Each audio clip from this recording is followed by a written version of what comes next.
কারোর video on আছে sir, Saidur বলে। সাদির নাকি তার ভিডিও অন আছে? ভিডিওটা অফ করো তোমার, সাইদুর রহমান। স্যার গলগি বডির পরে আবার ক্লাস হয়েছিল?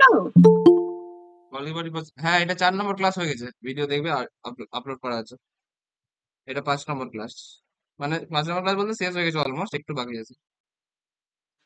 ও আচ্ছা। তো লিখে নাও, সবার মাইক অফ করে দাও, ঠিক আছে? আর কোনো কথা না, লিখো নেক্সট।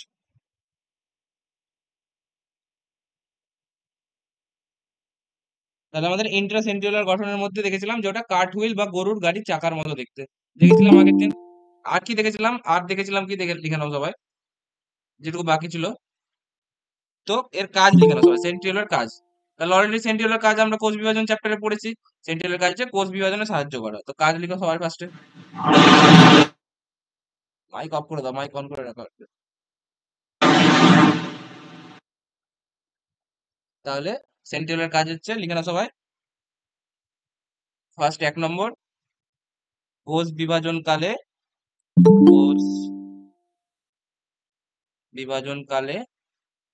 বেমতন্তু গঠনে সাহায্য করা। মনে আছে সবার? বেমতন্তু গঠনে সাহায্য করা মনে আছে? অ্যাস্টাল লস্যি বেরাচ্ছিল এখান থেকে, এদিকে দুদিকে ছিল। তোমাদের মনে করে দিচ্ছি, এটা কোষ ছিল। কোষের মধ্যে কি ছিল বলো? দুই দিকে দুটো সেন্ট্রিওলের জোড়া ছিল, মনে আছে সবার? এদিকে একটা ছিল এরকম 90 ডিগ্রি কোণে, দুটো দুটো করে। সেখান থেকে কি হয়েছিল বলো? সেখান থেকে আমাদের, সেটা থেকে অ্যাস্টাল লস্যি বেরাচ্ছিল, মনে আছে? সেখান থেকে হ্যাঁ এরকম এরকম করে অ্যাস্টাল লস্যি বেরাচ্ছিল। এবারে অ্যাস্টাল লস্যি গুলো কি হয় বলো? বেড়ে বেড়ে সেখান থেকে আমাদের আস্তে আস্তে বাড়তে বাড়তে বাড়তে সেটা কি করে গঠন করো? বেমতন্তু গঠন করো। তা কোথা থেকে তৈরি হচ্ছে বেমতন্তু? আমাদের সেন্ট্রিওল থেকে তৈরি হচ্ছে, ঠিক আছে? নেক্সট 2 নম্বর লিখো সবাই। আর কি কাজ হতে পারে? কোষ বিভাজনের সময়, কোষ বিভাজনের সময় কোষ বিভাজনের সময় মানে সময়, কোষ বিভাজনের সময় লিখো না, কোষ বিভাজনের শেষের দিকে। কোষ বিভাজনের শেষের দিকে ক্রোমোজোমের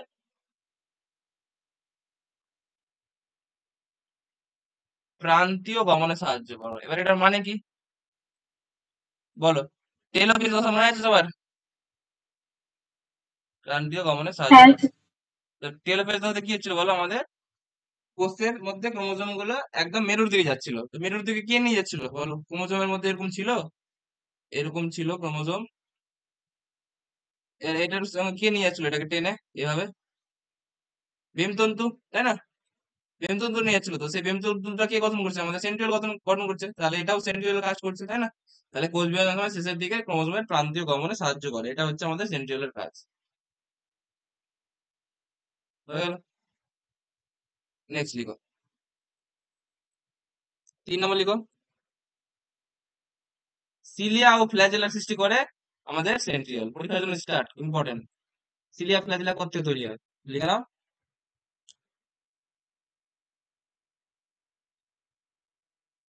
সিলিয়া ও ফ্ল্যাজেলা সৃষ্টি করে।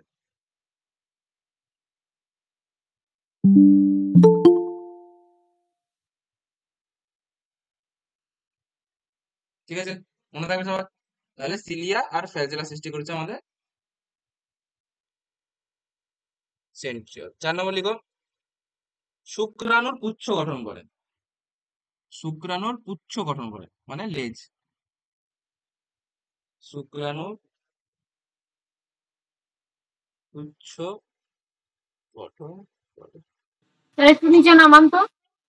তাড়াতাড়ি লিখো, টাইম না না লিখো, আমার সঙ্গে সঙ্গে লিখো। যদি না লিখে থাকে স্ক্রিনশট করে নাও, ঠিক আছে? শুক্রাণুর পুচ্ছ গঠন করে। নেক্সট হয়েছে লিখো। স্যার। নেক্সট এটা আমাদের আমাদের কমপ্লিট হয়ে গেল তোমাদের সেন্ট্রিওল, ঠিক আছে? সেন্ট্রিওল থেকে আর কিছু বেশি জানার নেই।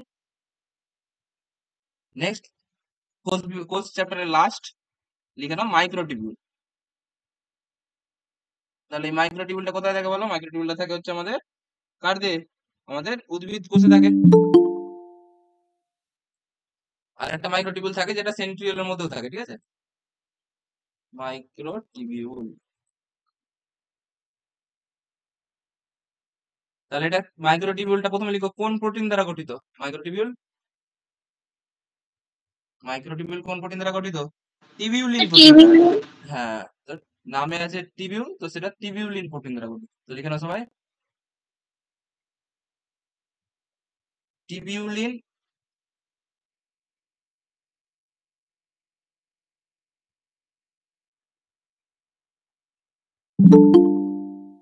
প্রোটিন দ্বারা গঠিত। ক্লিয়ার? নেক্সট, এটা হলো ফার্স্ট পয়েন্ট।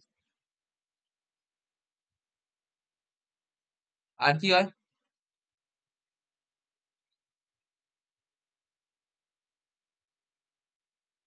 নেক্সট লিখো, এটা হচ্ছে নলাকার বিশেষ ধরনের অঙ্গাণু। তো লিখে নাও, নলাকার বিশেষ অঙ্গাণু।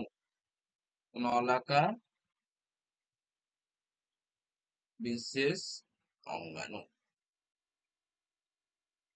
ঠিক আছে? এগুলো তোমাদের অলরেডি পড়ানো হয়ে গেছে, স্যার পড়িয়ে দিয়েছেন, ঠিক আছে? আমি তোমাদের রিভিশন করাচ্ছি, তোমরা বলছিলে বারবার সেই না, আমি করাচ্ছি, ঠিক আছে? না তো এটা তো নর্মালি তোমাদের হয়ে গেছে। আচ্ছা, গঠনে আসো।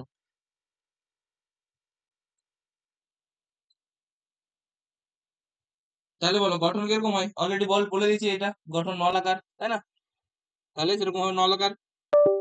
তাহলে এর মধ্যে কি থাকে বলো? মাইক্রোটিবিউলের মধ্যে 13টা প্রো প্রোটোটিবিউল থাকে, ঠিক আছে? তো লিখে নাও, কটা থাকে? লিখে নাও সবাই, 13টা।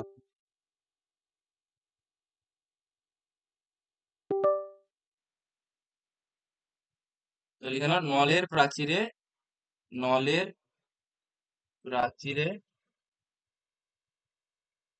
13টি প্রোটোটিবিউল থাকে।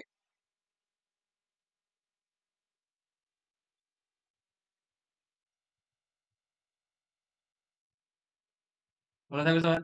তাহলে কটা প্রোটোটিবিউল থাকে? 13টা। জল দেখো, হালকা ঠান্ডা যেতে হয় তো হালকা মিক্স করেছে ঠান্ডা, বেশি মিক্স করেন না ঠান্ডা। আচ্ছা, টিবিউলিন প্রোটিন অলরেডি লিখে নিয়েছি। এবার প্রতিটি প্রোটোটিবিউলের ব্যাস কত? লিখে নাও সব একটু, প্রতিটি প্রোটোটিবিউলের ব্যাস, প্রতিটি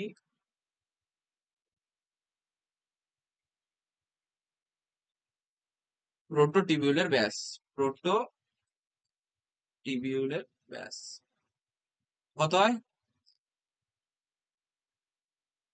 45 অ্যাংস্ট্রম। এটাকে এর মাথাতে গোল্লা মানে কি বলো? এটা কি বলা হয়? অ্যাংস্ট্রম। 1 অ্যাংস্ট্রম সমান কত জানো কেউ? ফিজিক্সে পড়েছো? বলো, কে জানো দেখি। 10⁻⁸ মিটার। -8 না -10? 9 মিটার হবে না স্যার? না, -9 না। কোশ্চেনটা আরেকবার বলুন। বললাম 1 অ্যাংস্ট্রম সমান কত মিটার? বলো দেখি। স্যার একটা কথা বলে একটু শুনুন না। হ্যাঁ বলুন, বলো বলো। আমি কদিন আগে ক্লাস করছিলাম না, হঠাৎ করে আমি পড়ে গিয়ে আমার হাত ভেঙে গেছে। হ্যাঁ হ্যাঁ, আমি বেশ বলো। নোটস গুলো আমি লিখতে পারছি না, আমি জাস্ট ক্লাসটা করছি, আমি রিপ্লাইও দিতে পারবো না। হ্যাঁ, তুমি শোনো না, তাহলে শোনো, যা আমার স্যার কথা ওটা হবে 10⁻⁻10। ঠিক, এতগুলো ঠিক বেরিয়েছে। তো ওটা হবে 10⁻⁻10। 10⁸ কত হবে তাহলে বলো? মিটারে হবে না সেন্টিমিটারে হবে? 10⁻⁻10 মিটার। আর সেন্টিমিটার হলে কত হবে? 100 দিয়ে গুণ। মিটার থেকে সেন্টিমিটার হলে কত দিয়ে গুণ করে? 100 দিয়ে গুণ করে তো। তাহলে 100 দিয়ে গুণ করলে কত হবে? 10⁻⁸ সেন্টিমিটার। বুঝতে পারলে? তো এটা তোমাদের ফিজিক্স ব্যাপার, আমি জাস্ট লিখলাম, লেখা দরকার নেই এটা।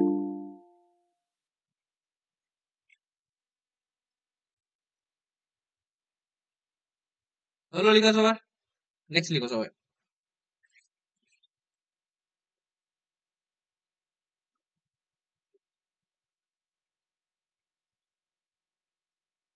নেক্সট লিখো সবাই কাজ, মাইক্রোটিবিউলের কাজ, লাস্ট চ্যাপ্টারের লাস্ট পয়েন্ট, চ্যাপ্টার কমপ্লিট তাহলে।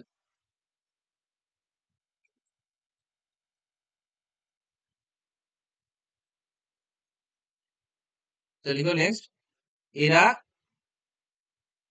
কোষের চলনে সাহায্য করে। তো লিখে নাও,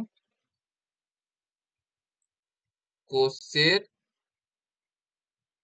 চলনে সাহায্য করে। তাহলে বলো কোষের চলনে কে কে সাহায্য করে আমাদের? আমাদের করে হচ্ছে সিলিয়া ফ্ল্যাজেলা মেনলি, তাই না? তাহলে সিলিয়া ফ্ল্যাজেলার যে মুভমেন্ট বা সিলিয়া ফ্ল্যাজেলার যে চলন, তার সেটাকে কে নিয়ন্ত্রণ করবে বলো? আমাদের মাইক্রোটিবিউল নিয়ন্ত্রণ করবে। তাহলে বিশেষ করে সিলিয়া ফ্ল্যাজেলার চলন, বিশেষ করে সিলিয়া ফ্ল্যাজেলার চলন, সিলিয়া ফ্ল্যাজেলার আন্দোলনে সাহায্য করে, মানে যে নড়ায় না, নড়িয়ে নড়িয়ে চলে, তো তার আন্দোলনে সাহায্য করে।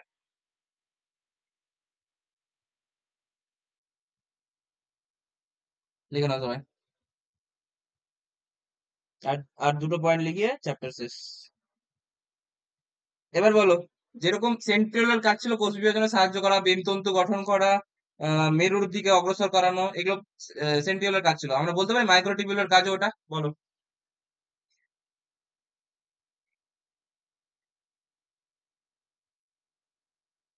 বলতে পারি তো, কারণ উদ্ভিদ কোষে সেন্ট্রিওল থাকে না, তার বদলে মাইক্রোটিবিউল থাকে।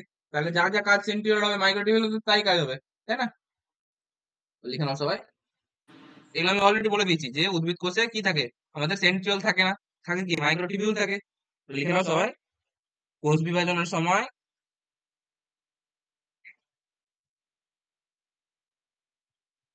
কি গঠন করে? যেরকম আগেরটাতে ছিল, কি ছিল সেন্ট্রিওলে? কোষ বিভাজনের সময় কি গঠন করে? আমাদের বেমতন্তু গঠন করে, এই যে একই পয়েন্ট। আবার কি করে বলো? ক্রোমোজোমের প্রান্তীয় গমনে সাহায্য করে, মেরুর দিকে যেতে সাহায্য করে। সেম টু সেম দুটো পয়েন্ট এখানে লিখবো। তাহলে কোষ বিভাজনের সময় বেমতন্তু গঠন করে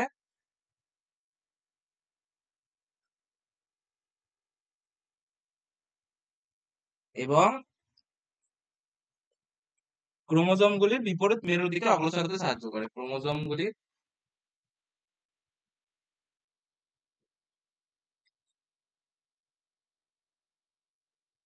বিপরীত মেরুর দিকে অগ্রসর হতে সাহায্য করে।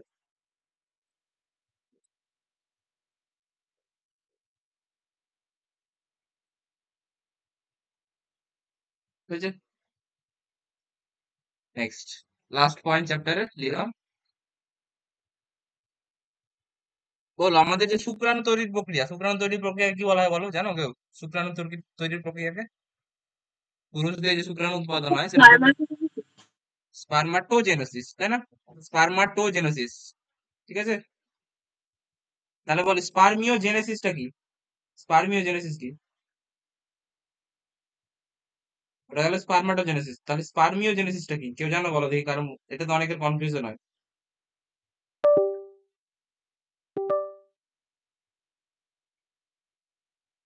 তাহলে স্পারমিওজেনেসিস মানে হচ্ছে যখন শুক্রাণু যখন পরিণত হয় না, পরিণত হওয়ার আগে, তাহলে যে লাস্টের স্টেপটা, মানে শুক্রাণু পরিণত হওয়ার যে স্টেপটা, সেটাকে বলা হয় স্পার্মা বা স্পারমিওজেনেসিস, ঠিক আছে? তাহলে দেখবে শুক্রাণুর অনেকগুলো স্টেপ হয়, ঠিক আছে? কি কি স্টেপ হয়? শুক্রাণু প্রথমে থাকে হচ্ছে স্পারমাটোগোনিয়া থাকে। এটা লাগবে না তোমাদের, জাস্ট লিখে দিচ্ছি। স্পারমাটোগোনিয়া থাকে শুক্রাণুর, এগুলো স্টেজ। তারপরে স্পারমাটোগোনিয়াতে কি তৈরি হয় বলো? স্পারমাটোসাইট তৈরি হয়। স্পারমাটোসাইট তৈরি হয়। দেন কি হয় বলো? স্পারমাটোসাইট থেকে স্পারমাটিড তৈরি হয়। স্পারমাটিড তৈরি হয়। দেন স্পারমাটিড থেকে কি কি তৈরি হয় বলো? স্পারমাটোজোয়া। স্পারমাটোজোয়া। স্পারমাটোজোয়া। তাহলে স্পারমাটোজোয়াটা কি বলো? স্পারমাটোজোয়াটা হচ্ছে পরিণত শুক্রাণু। পরিণত শুক্রাণু।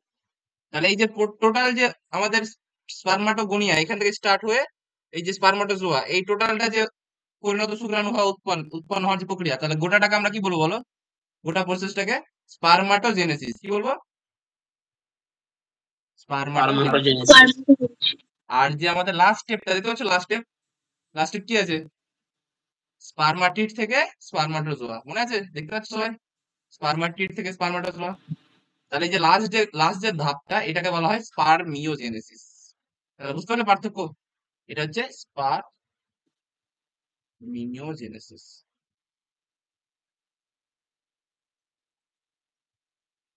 ঠিক আছে, তাহলে আমাদের মাইক্রোটিবিউল কিসে সাহায্য করে? স্পারমিওজেনেসিসে সাহায্য করে। লিখে নাও সবাই। স্পারমিওজেনেসিসের সময় যে পরিণত শুক্রাণু যে গঠন হচ্ছে না, তাহলে এই পরিণত শুক্রাণু গঠনে সাহায্য করছে আমাদের মাইক্রোটিবিউল। তো লিখে নাও, স্পারমিওজেনেসিসের সময় স্পারমিওজেনেসিসের সময় পরিণত শুক্রাণু বা শুক্রাণু গঠনে বিশেষ ভূমিকা পালন করে।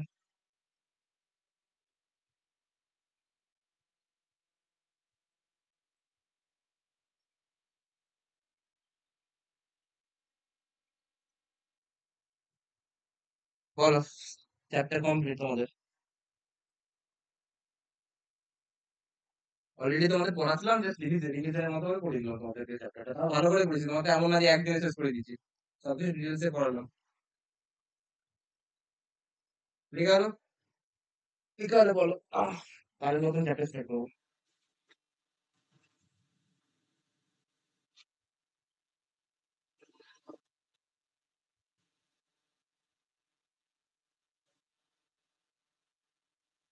বলো, কোন চ্যাপ্টার থেকে কারো কোনো ডাউট? বলো বলো বলো।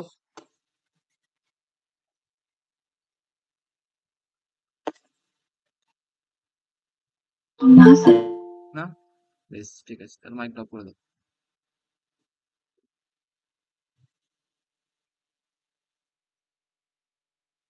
তাহলে দেখো, মাইকটা অফ করে দাও রাহিবুল, তোমার মাইকটা অফ করে দাও, নয়তো রেকর্ডিং এ শুনতে অসুবিধা হবে। ঠিক আছে? তো দেখো, নেক্সট হেডিং লিখো, চ্যাপ্টারের নাম বায়োমলিকিউলস বা জৈব অণু। তাহলে এটা আমি একটা ক্লাস দিয়েছিলাম না মনে হয়? একটা ক্লাসের মাঝখানে ক্লাসে শেষে তোমরা বলছিলে নিতে, মনে হয় একটু ছোট্ট করে বলেছিলাম এটা, হ্যাঁ স্যার। তাই না? হ্যাঁ তো আমি একটু ভালো করে প্রথম থেকে পড়িয়ে দিচ্ছি। দেখো, তোমাদেরকে সব পড়িয়ে দিচ্ছি আমি ভালো করে ডিটেলসে।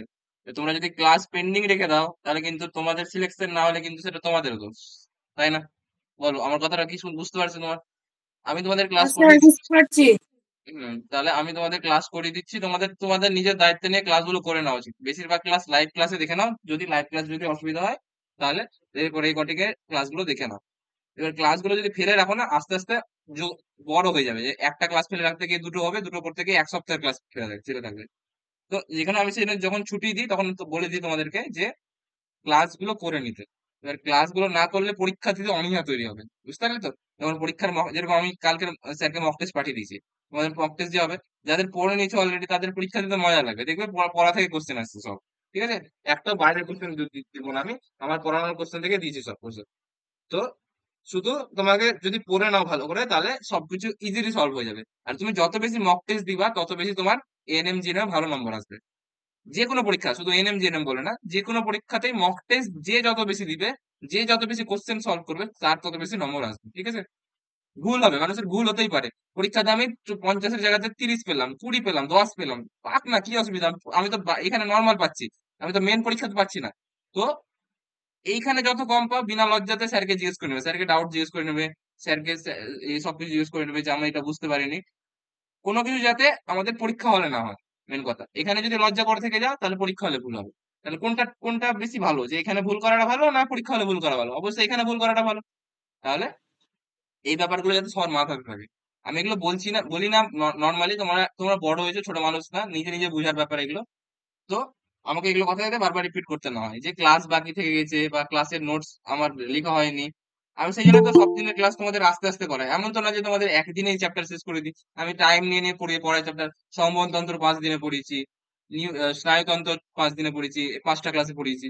তাহলে তোমাদের তো টাইম নিয়ে নিয়ে পড়াচ্ছি, তো প্রতিদিনকার ক্লাস প্রতিদিন করে নেওয়ার চেষ্টা করো, ফেলে রাখলে বেড়ে যাবে। ঠিক আছে, চলো।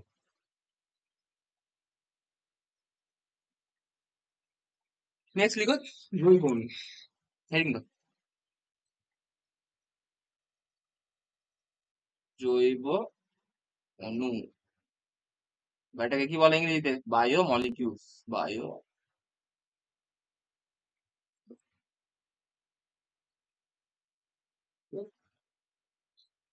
এবার আমরা আসবো হচ্ছে হোয়াট ইজ জৈব অণু। জৈব অণুটা জিনিসটা কি?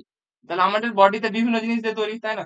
আমাদের বডি বিভিন্ন রকমের জিনিস দিয়ে তৈরি, আর বিভিন্ন আমাদের বডিতে বিভিন্ন রকমের অজৈব উপাদান আছে, বিভিন্ন ধরনের জৈব উপাদান আছে, তাই না? তাহলে অজৈব উপাদান যেগুলো আছে সেগুলোর মধ্যে কি কি পড়ে বলো? আমাদের জল পড়ে, অ্যাসিড পড়ে, বিভিন্ন রকমের সবগুলো এগুলো অজৈব উপাদানের মধ্যে পড়ে। আর আমাদের যে জৈব উপাদান, জৈব উপাদানের মধ্যে কি পড়ে? জৈব উপাদানের মধ্যে যতগুলো আমাদের প্রোটিন আছে, যতগুলো আমাদের কার্বোহাইড্রেট আছে, এগুলো সব কি কার মধ্যে পড়ে? আমাদের জৈব উপাদানের মধ্যে পড়ে। তাহলে আমাদের বডিতে যে উপাদান আছে সেটাকে মেইনলি দুই ভাগে ভাগ করা হয়, একটা হচ্ছে জৈব উপাদান, একটা হচ্ছে অজৈব উপাদান।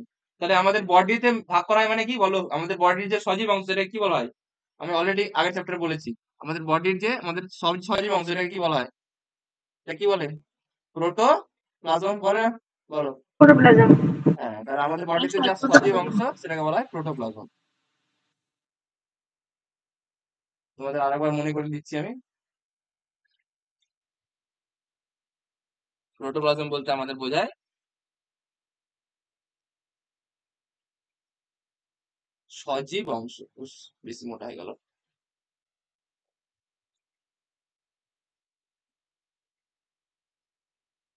সজীব অংশ, তাই না?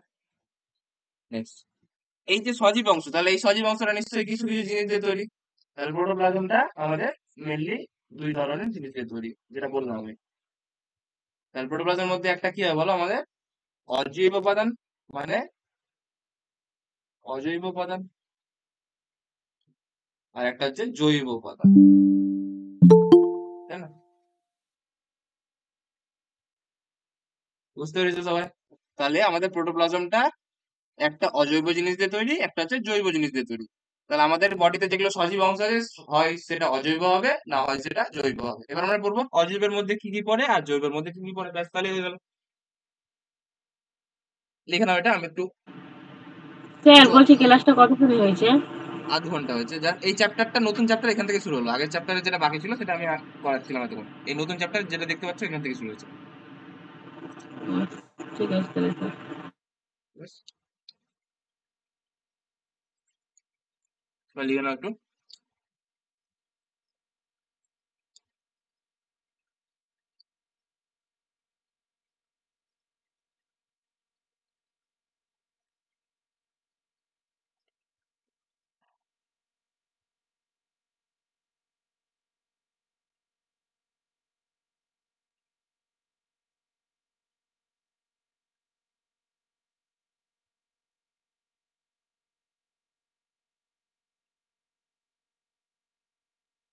পেড বাই স্টুডেন্টদের বলছি, মক টেস্টে পড়া হয়েছে সবার? চলছে। হ্যাঁ স্যার বলছি। হ্যাঁ স্যার হয়ে গেছে। যাদের চলছে দয়া করে ক্লাসগুলো করে নিও, ভালো করে রিভিশন করে টেস্টটা ভালো করে দাও, ঠিক আছে? ঠিক আছে স্যার। জেনেটিক্স থেকে কয়েকটা কোশ্চেন ক্যালকুলেশন বেসড আছে, তোমাদেরকে আমি আগেই বলে দিলাম, আর বলবে না যে স্যার বলেনি। ক্যালকুলেশন বেসড আছে, সব কনসেপ্ট থেকে দেওয়া আছে। এবার তোমাদের বুদ্ধি চেক করার জন্য আমি দিয়েছি ওগুলো, তো ওগুলো কোশ্চেন যাতে ভুল না হয়, ঠিক আছে? স্যার মিনি মক টেস্টের কথা বলছেন না আপনি ফুল মক টেস্টের কথা বলছেন? না না, মিনি মক টেস্টের কথা বলছি। মানে বংশগতি থেকে সেই কোশ্চেন গুলো ম্যাথ টাইপের সেগুলো বলছেন? হ্যাঁ বেশ, সেটা তুমি আমি সবকিছু বলে দিলে তো হয়ে গেল। কিন্তু রক্ত সম্বন্ধ চ্যাপ্টার। না, রক্ত সম্বন্ধন তো স্যার সিলেবাস কালকে তো নেই তো। রক্ত সম্বন্ধ। হ্যাঁ, ওটা তোমাদের যেটা আছে যেটা স্যার নিচ্ছে ওটা আলাদা। আমি আমি আমার সিলেবাসের কথা বলে দিয়েছি অলরেডি, বলিনি আমি? হ্যাঁ স্যার হ্যাঁ স্যার বলে বলে দিয়েছে। দিয়েছে, স্যার হ্যাঁ, বলে আমি আগের দিয়েছেন দিন তো। পিডিএফও দিয়ে দিয়েছি, পিডিএফ এর সিলেবাসটা আছে দেখবে। তো ওখানে আমি বললাম বংশগতি চ্যাপ্টার যেটা আছে ওই চ্যাপ্টার থেকে ক্যালকুলেশন বেসড কয়েকটা কোশ্চেন আছে, তো ভালো করে দেখে নিও তোমরা। ক্যালকুলেশন বেসড কোশ্চেন মানে কি সেটা আমি বলবো না, সেটা তোমাদের বুঝতে হবে নিজে নিজে পড়ে, ঠিক আছে? সব বলে দিলে তো কোশ্চেনই বলা হয়ে গেল। চলো বলছি কালকে আছে সেটা আমি বলতে পারবো না, সেটা বঙ্কিম স্যারকে জিজ্ঞেস করবো, বঙ্কিম স্যার বলে দেবেন। বঙ্কিম স্যার বলবেন। স্যার কালকে কি বংশপতি আছে আবার? কালকে নেই, ওটা 18 তারিখ স্যার দিয়ে দিয়েছে গ্রুপে, গ্রুপে সব একটু দিয়ে ভালো করে দিয়েছে। ফলো করো গ্রুপটা, সবাই ফলো করো, গ্রুপটা ফলো করলে কোনো কনফিউশন হবে না। বাকিটা বুঝতে পারছো, তুমি বুঝতে পারছো, গ্রুপটা ফলো করো তাহলে হবে। তো দেখো তোমাদের এটা আমি একটু আলাদা ভাবে পড়াচ্ছি, ঠিক আছে? বায়োমলিকুলার চ্যাপ্টারটা বইয়ে যেরকম আছে সেরকম পড়াবো না, একটু একটু আলাদা ধরনের পড়াচ্ছি, একটু হায়ার জিনিসে পড়াবো যাতে তোমাদের বুঝতে সুবিধা হয়। ওকে, চলো একটু টাইম দাও আমাকে। আজকে পড়াবো না ভাবছিলাম, তো স্যার বললো ফাঁকা আছে, সেটা আমি পড়িয়ে দিতাম, ঠিক আছে? এই জন্য আমার কিছু করা লাগে।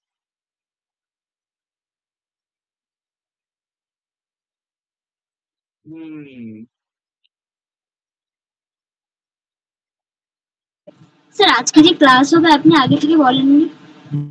আগে থেকে বলতে 2 ঘন্টা আগে বলেছিলাম মনে হয়, যত রেডি স্যার 1-1.5 ঘন্টা আগে বলেছিলাম, আসলে আজকে ফাঁকা ছিল বলে স্যার বললে ফাঁকা নেই, সেই জন্য আমি পড়িয়ে দিচ্ছি, বুঝতে পারলে? আমাদের তো জানানোই হয়নি। ও তাহলে হয়তো হ্যাঁ স্যার, আমি গ্রুপ খুলে দেখছি। ঠিক আছে, অসুবিধা নেই। যাদের অসুবিধা, যাদের কোনো কাজ আছে তোমাদের ছেড়ে দিতে পারো, তোমরা রেকর্ডিং থেকে দেখে নিতে পারো, অসুবিধা নেই, ঠিক আছে?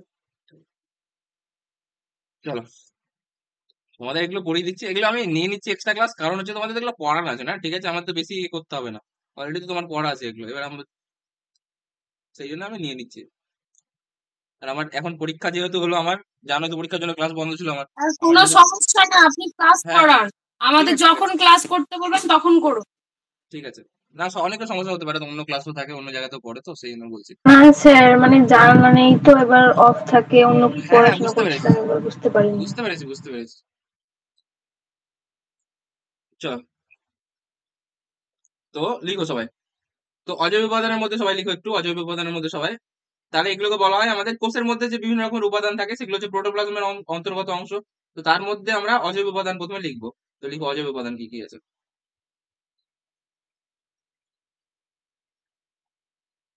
তাহলে ফার্স্ট লিখো হচ্ছে জল। তাহলে অজৈব উপাদানের মধ্যে কি হবে বলো? মেনলি সব থেকে বেশি হচ্ছে জল। তাহলে এটার মধ্যে ভাগের মধ্যে লিখো সবাই জল।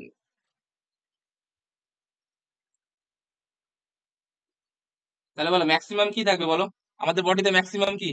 আমাদের বডিতে ম্যাক্সিমাম জল, তাই না? জল। হ্যাঁ, তাহলে জলটা ম্যাক্সিমাম থাকে আমাদের বডিতে, ঠিক আছে? তাহলে আমাদের বডির 60 থেকে 70% হচ্ছে জল, ঠিক আছে? তাহলে কতটি থাকে বলো? দেহের ওজনের 60 থেকে 70। বলো বলো, কেউ জিজ্ঞেস করছো? না স্যার, 60 থেকে 70%, ঠিক আছে? দেহের ওজনের 60 থেকে 70%। নেক্সট লিখা হলো। নেক্সট লিখা হচ্ছে, এটা গেল একটা জল। আর কি থাকে বলো? আর থাকে হচ্ছে খনিজ পদার্থ। খনিজ পদার্থের মধ্যে কারা কারা পড়ে বলো তোমরা? আমরা পড়েছিলাম মাইক্রো ইয়ে চ্যাপ্টার, ওই কি বলো ওটাকে, ম্যাক্রো এলিমেন্ট, মাইক্রো এলিমেন্ট পড়েছিলাম, মনে আছে সবার? হ্যাঁ স্যার।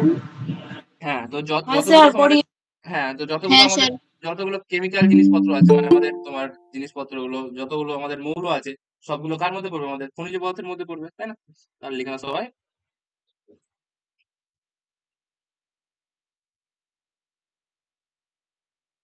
সমস্ত ম্যাক্রো এবং মাইক্রো নিউট্রিয়েন্ট। তাহলে খনিজ পদার্থের মধ্যে ব্র্যাকেটে সবাই লিখে নিতে পারো সমস্ত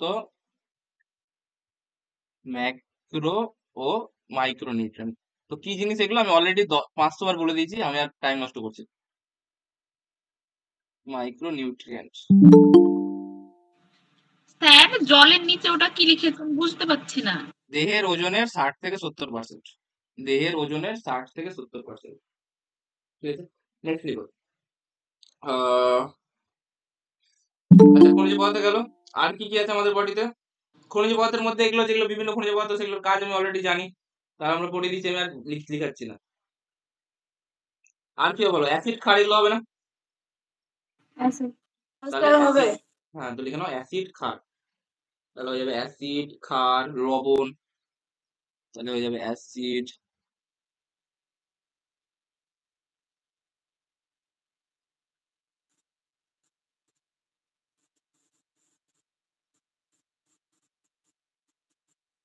আর কি হবে ক্ষার, আর কি হবে লবণ। এগুলো সব হচ্ছে আমাদের অজৈব উপাদানের মধ্যে পড়ছে, হয়েছে।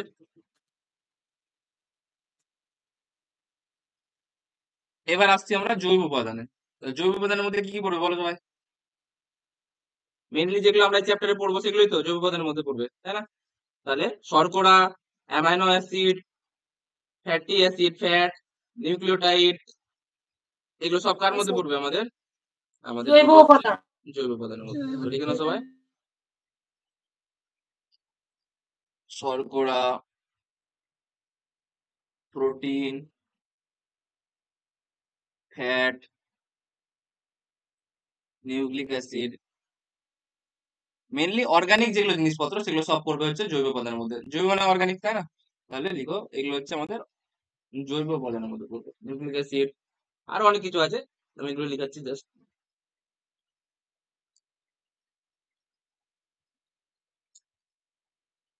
হয়েছে লিখো সবাই, নেক্সট লিখো। এবার আমরা অজৈব উপাদান নিয়ে কিছু কিছু ছোট ছোট জিনিস আলোচনা করবো। অজৈব উপাদান অতটা ইম্পর্টেন্ট না, আমাদের জৈব উপাদানটা ইম্পর্টেন্ট। তো হেডিং দাও অজৈব উপাদান।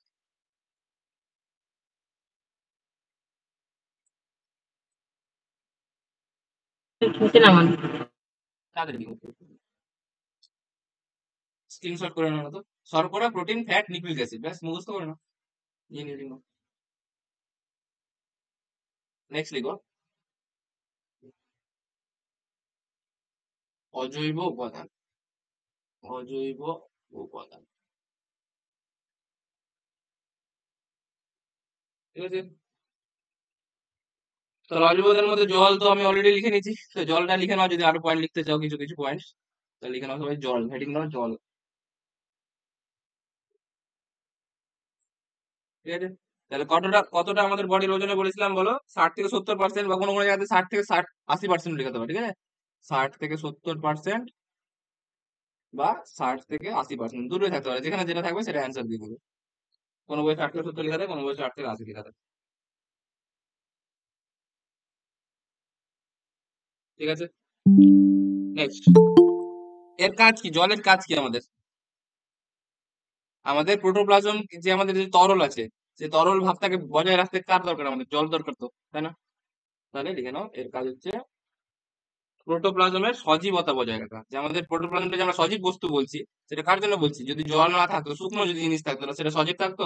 সজীব থাকতো না। তো লিখে নাও প্রোটোপ্লাজমের সজীবতা বজায় রাখে। 1 নম্বর,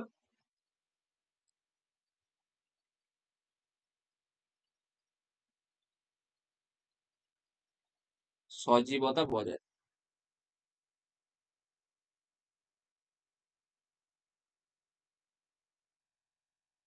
প্রোটোপ্লাজমের সজীবতা বজায় রাখে। নেক্সট, নেক্সট পয়েন্ট লিখো। আমাদের যত জল আছে, যত আমাদের বীজের অঙ্কুরোদ্গম থেকে শুরু করে সালোকসংশ্লেষ, সব সব জায়গাতে কি লাগে বলো আমাদের? জল লাগে তো। তাহলে বীজের যে বীজ বীজ ফুটে আমাদের গাছ বেরোচ্ছে, সেখানে জল কাজ করে। সালোকসংশ্লেষে জল কাজ করে, অভিস্রবণে কাজ করে, ব্যাপনে কাজ করে জল। সব জায়গাতে আমাদের কি কাজ করছে? আমাদের জল কাজ করছে। তাহলে সেক্ষেত্রে এগুলো তো নর্মাল বিষয়, এগুলো আমরা লিখাচ্ছি না। এগুলো লিখাতে হবে বলো? সালোকসংশ্লেষ প্রক্রিয়ায় লাগে, বীজের অঙ্কুরোদ্গমে লাগে, এগুলো না তো স্যার। সবাই জানো, এগুলো সবাই তো জানো। এগুলো বেকার বেকার লিখে টাইম নষ্ট করছি না। তাহলে আর কি লিখতে পারি? লিখে নাও আমাদের কতটা জল লাগে দৈনিক। তো ওগুলো কাজ আমরা সবাই জানি বলে আমি লিখাচ্ছি না। দৈনিক কতটা জল লাগে ওটা লিখে নাও, ঠিক আছে। তাহলে দৈনিক সাধারণত মিনিমাম কত লিটার জল খাওয়া প্রয়োজন বলো? 3000 ml, 3 বা 3 লিটার। এটা মানুষের হাইট, ওয়েট এবং ফিজিক্যাল কাজকর্ম তার উপর নির্ভর করে চেঞ্জ হতে থাকে। তো যদি কেউ যদি বেশি কাজকর্ম করে, তাহলে তার নিশ্চয়ই অবশ্যই বেশি বেশি জল লাগবে, কারণ ঘামের মাধ্যমে জল বেরিয়ে যাচ্ছে। কেউ যদি কম কাজ করে, তাহলে অবশ্যই তার কম জল লাগবে। তো সেরকম নর্মাল এটা একটা করা হয়েছে যে আমাদের হচ্ছে 3 লিটার জল দরকার। 3 লিটার জল কেন দরকার? আমাদের জল যদি না খাও, তাহলে আমাদের বডি থেকে জল কি বেরোচ্ছে বলো? আমাদের গরমকাল এখন, তাহলে ঘামের মাধ্যমে জল বেরোচ্ছে। তাহলে ঘামের মাধ্যমে কতটা জল বেরোচ্ছে? আমাদের 800 থেকে 1000 ml। আবার কি আমাদের আমরা আমরা মূত্র ত্যাগ করছি, তাই না? তাহলে মূত্র ত্যাগের ফলে কি হচ্ছে বলো? আমাদের দৈনিক মূত্র ত্যাগের ফলে জল বেরোচ্ছে। তাহলে দৈনিক মূত্র ত্যাগের মাধ্যমে কতটা জল যায় বাইরে, আমাদের দেহের বাইরে? তার 1500 ml।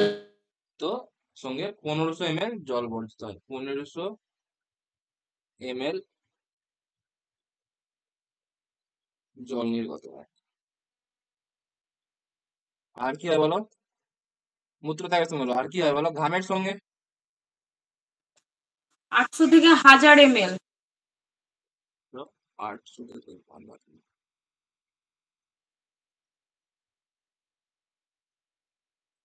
ডট ডট লিখাম, ঠিক আছে, নিজে পরীক্ষা করো। আর কি হয় বলো? ঘাম গেল, আর হচ্ছে আমাদের নিঃশ্বাসের সঙ্গে বলো, আমরা যখন নিঃশ্বাস দিই, তোমরা একটা আয়নার সামনে নিঃশ্বাস দিও তো, আয়নাটা ভেজা ভেজা হয়ে যায় না? বলো, আয়নার সময় যখন নিঃশ্বাস দিবে হ্যাঁ স্যার আয়নাটা হয়। ভেজা ভেজা হয়ে যায়, তাহলে অবশ্যই আয়নার সঙ্গে আমাদের নিঃশ্বাসের সঙ্গে বেরাচ্ছে। তাহলে ধরো নিঃশ্বাসের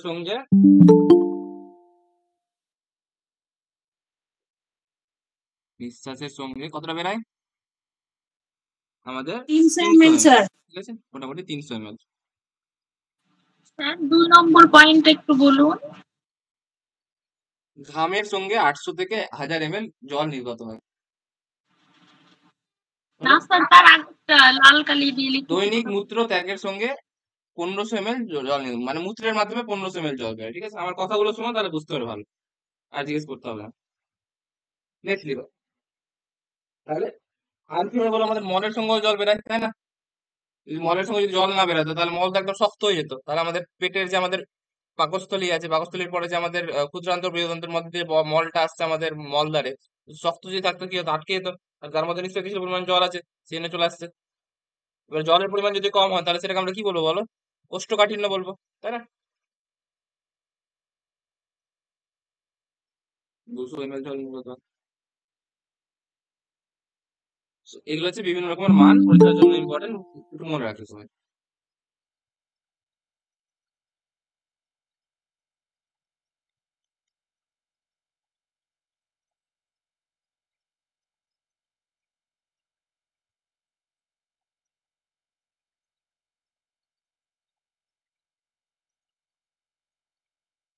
হলো?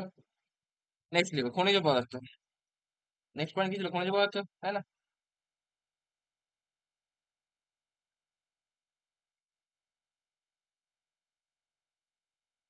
তাহলে খনিজ পদার্থের মধ্যে অলরেডি তো আমরা জানি, যে আলাদা বেশি করে লেখার দরকার নেই, খনিজ পদার্থ অলরেডি জানি, কারণ সবগুলোর কাজ আমরা তো লিখে দিয়েছি আমাদের ওই চ্যাপ্টারে। সবগুলো আলাদা আলাদা করে খনিজ পদার্থের কাজ লিখে দিচ্ছি তো। তো আমাদের সেরকম আর লেখানোর দরকার নেই ওটা। যে ম্যাগনেসিয়ামের কাজ কি, জিঙ্কের কাজ কি, এগুলো কি অলরেডি কাজ আমরা অলরেডি লিখে নিচ্ছি। তো যেগুলো লাগবে না আমাদের, আর কি লাগবে তাহলে আমাদের? লিখো অ্যাসিড। অ্যাসিডও বলার মতো কিছু নেই, তোমরা কেমিস্ট্রিতে পড়েছো অ্যাসিড। 3 নম্বর লিখো পয়েন্ট, অ্যাসিড।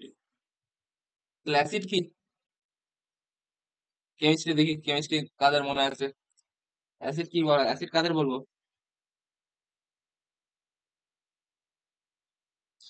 বলো? তোমরা কেমিস্ট্রি কেমন পড়ছো দেখি, কেমিস্ট্রি অ্যাসিড কাদের স্যার বলবো কখন? যেখানে জলীয় দ্রবণে H+ আয়ন উৎপন্ন করে তাদের অ্যাসিড বলে। অ্যাসিড বলে, ঠিক। এটা একটা সংজ্ঞা, কিন্তু এই সংজ্ঞাটা কিন্তু অনেক পুরনো সংজ্ঞা। এই সংজ্ঞাটা এখন বিজ্ঞানীদেরকে বললে বিজ্ঞানী জুতুলে তোমাকে মেরে দিবে, কারণ এই সংজ্ঞাটা কোনোদিন কোথাও চলে না, ঠিক আছে? এখন কি চলে বলো? এখন চলে হচ্ছে ইলেকট্রন গ্রহণ বর্জনের সংজ্ঞা, ঠিক আছে? তোমাদের ওটা কেমিস্ট্রিতে উত্তেজিত পড়ানো। হয়ে ধনাত্মক আধান রূপে কেবলমাত্র হাইড্রোজেন আয়ন তৈরি করে, তাকে হ্যাঁ, এগুলো এগুলো সবই হচ্ছে পুরনো সংজ্ঞা, বুঝতে পারলে? এগুলো অ্যাসিডের পুরনো সংজ্ঞা, এগুলো এখন ভ্যালিড না। এগুলো এখন সব ইলেকট্রন গ্রহণ ইলেকট্রন বর্জনের উপর দিয়ে সব এগুলো করানো হয়, ঠিক আছে? তো সেখানে আমি আসছি না, জাস্ট তোমাদের যেটা লাগবে সেটাই বলছি, কারণ বায়োলজি তো অত লাগবে না। জাস্ট লিখো যেগুলো জলীয় দ্রবণে আমাদের, যেটা বললে জলীয় দ্রবণে হচ্ছে H+ আয়ন উৎপন্ন করে। তো কি করে বলো? জলীয় দ্রবণে H+ আয়ন উৎপন্ন করে, তাদেরকে আমরা অ্যাসিড বলবো, তাই না?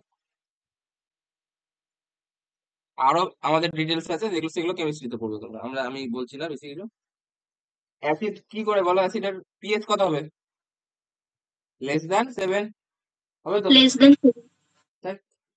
নেক্সট, অ্যাসিড কি হবে? আম্লিক হবে না টক হবে। আমলে। তাহলে অম্ল স্বাদ। অম্ল সাজ। নেক্সট আর কি হতে পারে? আমাদের লিটমাস পেপার। তাহলে কি করে? লিটমাস পেপার আছে, তাহলে আমাদের অ্যাসিড কি করে বলো? নীল রঙের লিটমাস পেপারকে লাল রঙে পরিণত করে, ঠিক আছে? তাহলে পরীক্ষাতে মনে রাখবে কি হবে? এটা অনেকে আমি ভুলে যেতাম যে নীলকে লাল করে না লালকে নীল করে। তাহলে বলো অ্যাসিড নামটা থেকে আমরা অ্যাসিড কথাটা ভাবলে কি বলি? আমাদের মনে ভয় হয় না বলো? অ্যাসিড কথাটা শুনলে মনে ভয় হয় তো, যে অ্যাসিড একটা খুব ক্ষতিকারক জিনিস, একটা জিনিস, তাহলে মনে ভয়। তাহলে ভয়ের রং কি? ভয়ের রং কি বলো? লাল। লাল। লাল। তাহলে কি করে বলো? নীল থেকে লাল হয়। তাহলে ভয়ের রং লাল মানে হচ্ছে লালে হচ্ছে লাল, লাস্টে লাল হবে, ঠিক আছে? এইভাবে পরীক্ষাতে মনে রাখবে। এরকম ছোট ছোট ট্রিক নিজে নিজে বানাবে। তো লিখে নাও, নীল রঙের লিটমাসকে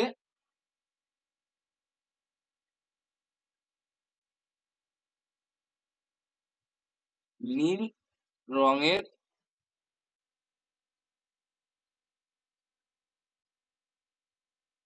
লিটমাসকে লাল রঙে পরিণত করা। তাহলে লিটমাস পেপার যদি কেউ কেমিস্ট্রি ল্যাবে ট্রাই করে থাকো, ইলেভেন্টে যদি কেউ করে থাকো প্র্যাকটিক্যাল, তাহলে বুঝতে পারবে এক ধরনের কাগজ হয়। কাগজটাতে কি থাকে বলো? একটা নীল কাগজ থাকে না লাল কাগজ থাকে।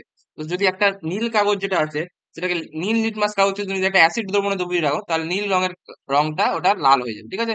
সেম টু সেম যদি একটা লাল রঙের লিটমাস কাগজ থাকে যেটা একটা ক্ষারীয় দ্রবণে যদি ডুবিয়ে দাও, তাহলে সেটা লাল থেকে নীল হয়ে যাবে। বুঝতে পারলে? এটা কেমিস্ট্রির জিনিস।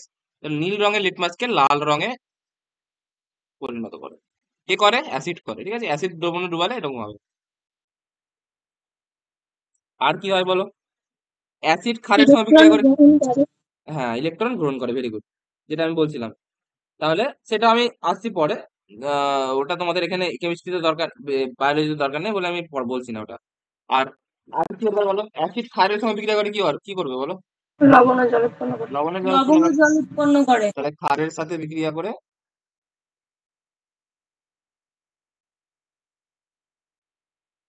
লবণ ও জল উৎপন্ন করে,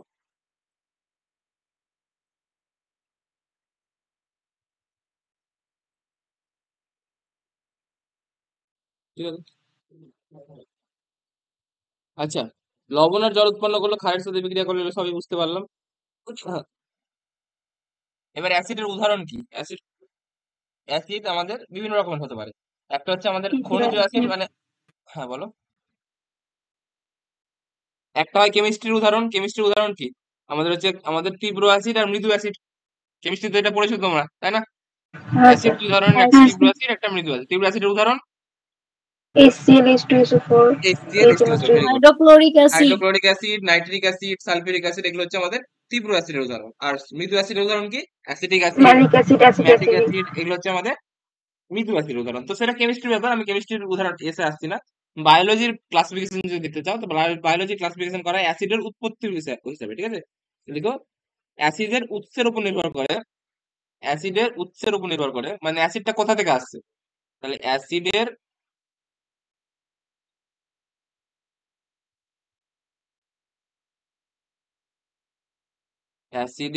উৎসের উপর নির্ভর করে,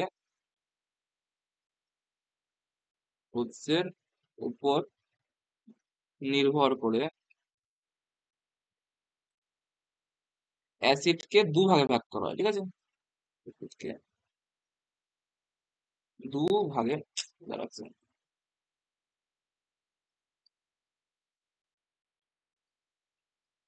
দুভাগে ভাগ করা হয়। তাহলে কি ভাগ করা হয় দুভাগে? একটাকে বলা হয় খনিজ অ্যাসিড, একটাকে বলা হয় জৈব অ্যাসিড। মানে কি? নাম থেকে বুঝতে পারছো, যেগুলো খনিজ পদার্থ থেকে যেগুলো আসবে, মানে যেগুলো সব খনিজ পদার্থ থেকে উৎপন্ন হবে, সেগুলোকে আমরা কি বলবো? আমাদের খনিজ অ্যাসিড। আর যেগুলো জৈব পদার্থ থেকে উৎপন্ন, মানে কি? সেগুলোর মধ্যে বেশিরভাগ দেখবে ওগুলোর মধ্যে কার্বন থাকবে। তো কার্বন যেগুলো থাকবে, কার্বন যাদের মধ্যে থাকবে তাদেরকে আমরা কি বলবো বলো? সব সব নিশ্চয়ই না, কিন্তু মেনলি কার্বন থাকে তাদের মধ্যে, জৈব অ্যাসিডের মধ্যে। তাহলে তাদেরকে আমরা কি বলবো বলো? Organic acid. আর এদের কেমিস্ট্রি পড়ার, যেগুলো কেমিস্ট্রি পড়ি এদের, সেটা কি বলে বলো? Organic chemistry. অর্গানিক অ্যাসিড পড়ানো হয়, অর্গানিক যেগুলো জিনিস পড়ানো হয়, এগুলো অনেক জিনিস পড়ানো হয় ওখানে। তাহলে দুই ভাগে ভাগ করা হয়। কি ভাগে ভাগ করা হয়? একটাকে বলা হয় আমরা খনিজ অ্যাসিড। তাহলে নাম থেকে বোঝা যাচ্ছে এগুলো কি খনিজ পদার্থ থেকে তৈরি হবে, বিভিন্ন ধরনের। এর উদাহরণ কি? HCl, যেগুলো যেগুলো মেনলি তীব্র অ্যাসিড, সেগুলো সব খনিজ অ্যাসিডের মধ্যে থাকবে। তাহলে কি হবে বলো? HCl মানে হাইড্রোক্লোরিক অ্যাসিড।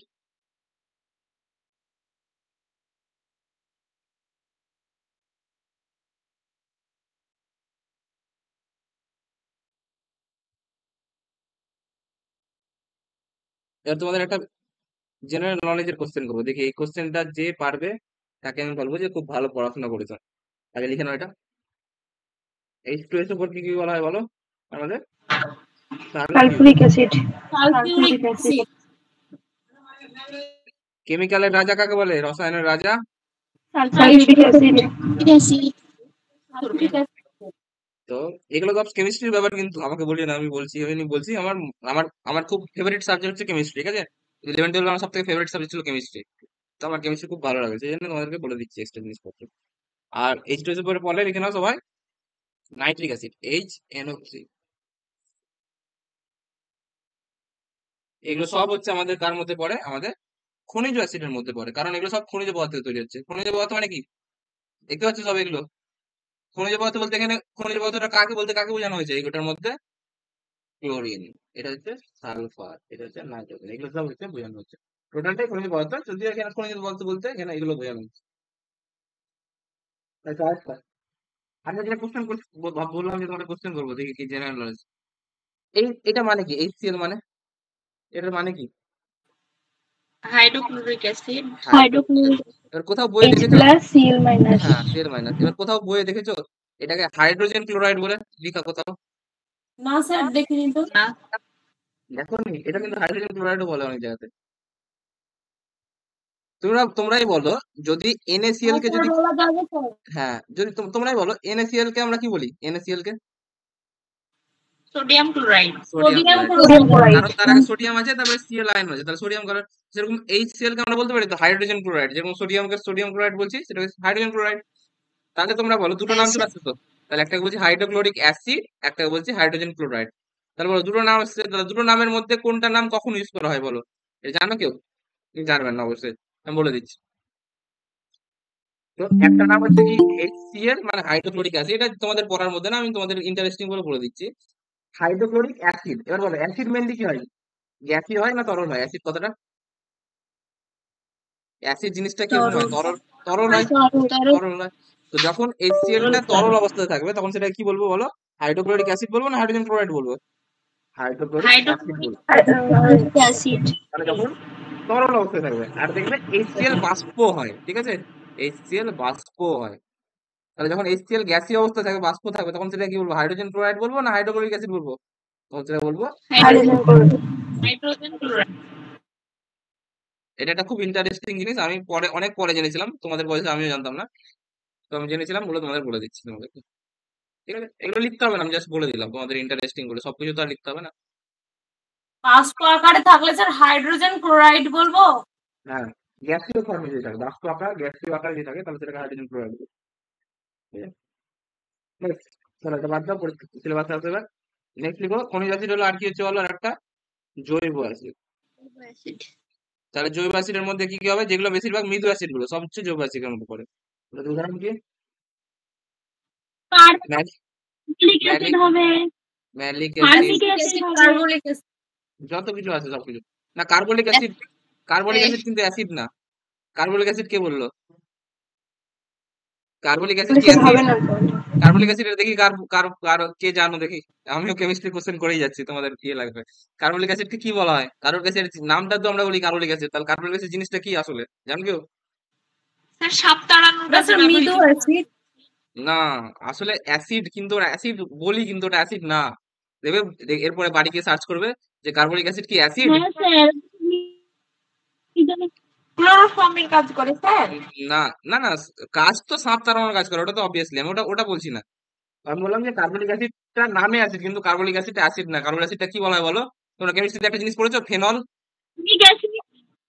হ্যাঁ ফেনল স্যার নাম পড়েছো? Phenol, phenol. তারপরে কি ফেনল? হ্যাঁ, তো সেই ফেনলটার আর একটা নাম হচ্ছে কার্বলিক অ্যাসিড, ঠিক আছে? তো কার্বলিক অ্যাসিডটা কিন্তু কিন্তু অ্যাসিড না। ফেনল মানে কি? ওর মধ্যে কি গ্রুপ আছে? অ্যাসিড গ্রুপ আছে না OH গ্রুপ আছে? OH গ্রুপ আছে। হ্যাঁ, তাহলে ওটা একটা অ্যালকোহল, নট এ অ্যাসিড। এগুলো ইন্টারেস্টিং ইন্টারেস্টিং ব্যাপার অনেক। আমার যেহেতু তোমার ভালো লাগতো কেমিস্ট্রি বলতে, এরকম ইন্টারেস্টিং ব্যাপারগুলো আমার খুব মনে থেকে যায়, সারা জীবন মনে থেকে গেছে আমার। তো এর মধ্যে লিখে নাও ম্যালিক অ্যাসিড, যেহেতু একজন বললো আমাদের কার্বলিক অ্যাসিড, সেটা আমার মনে চললো কথাটা। আর এটা কি লিখে নাও, আমাদের কার্বলিক অ্যাসিড হলো, লিখে নাও malic acid, oxalic acid, carbolic acid তো হবে না, ঠিক আছে, কার্বলিক অ্যাসিড হবে না, অক্সালিক অ্যাসিড। ল্যাকটিক অ্যাসিড, হ্যাঁ বলতে পারো, যত আমাদের জৈব যত অ্যাসিড আছে সবগুলোর মধ্যে পড়বে, অ্যাসিডিক অ্যাসিড, টার্টারিক অ্যাসিড, সব যত জৈব অ্যাসিড সব কিছুর মধ্যে পড়বে।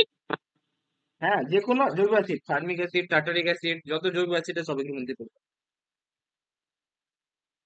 আচ্ছা, অ্যাসিডের তীব্রতার উপর নির্ভর করে মৃদু অ্যাসিড আর তীব্র অ্যাসিড অলরেডি আমরা জানি, কেমিস্ট্রিতে পড়েছি, আমি আর লিখাচ্ছি না ওগুলো, ঠিক আছে। নেক্সট, এবার কাজ লিখবে, অ্যাসিডের কাজ কি হবে? অ্যাসিডের কাজ, তাহলে বলো আমাদের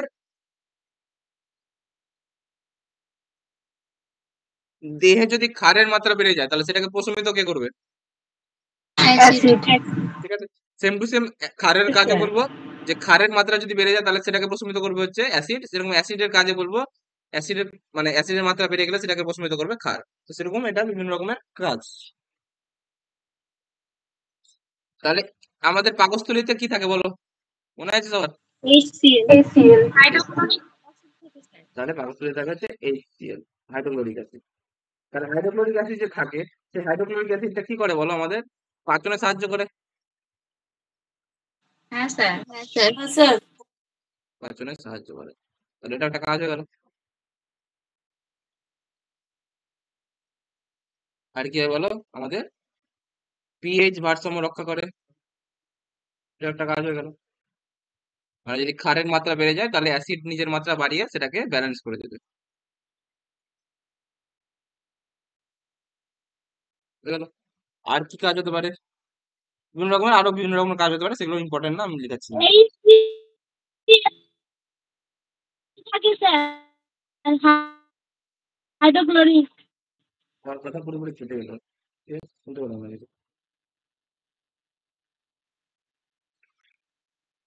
আচ্ছা, অ্যাসিড হলো, নেক্সট লিখো সবাই ক্ষার।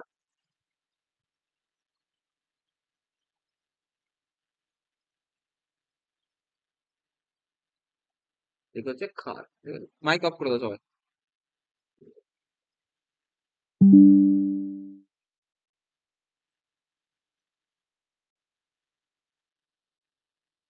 মাইকটা অফ করে দাও তোমার। পূজা হালদার, তোমার মাইকটা একটু অফ করে দাও তো, মাইকটা অন করা যেত।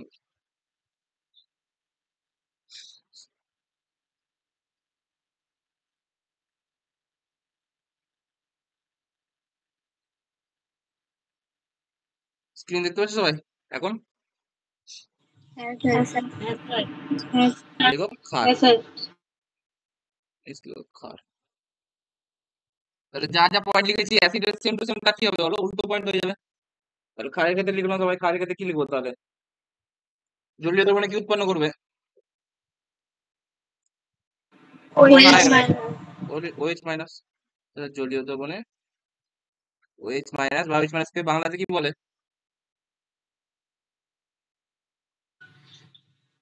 হাইড্রক্সিল আয়ন, ঠিক আছে।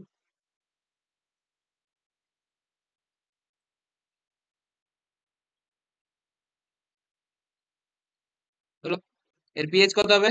গ্রেটার দ্যান 7, মানে 7-এর থেকে বড়, ঠিক আছে। আর কি হবে, আর কি লিখলাম ওখানে? অম্লতাযুক্ত নীলকে লাল করে, তাদের আছে পুরোটা বলে লিখলাম সবাই। তাহলে এটা কি হবে বলো আমাদের? ক্ষারীয়, লালকে নীল করে। হ্যাঁ, লিখে নাও সবাই। ক্ষারীয়, এটা সাধারণত পিচ্ছিল হয়, পিচ্ছিল ক্ষারীয়, পিচ্ছিল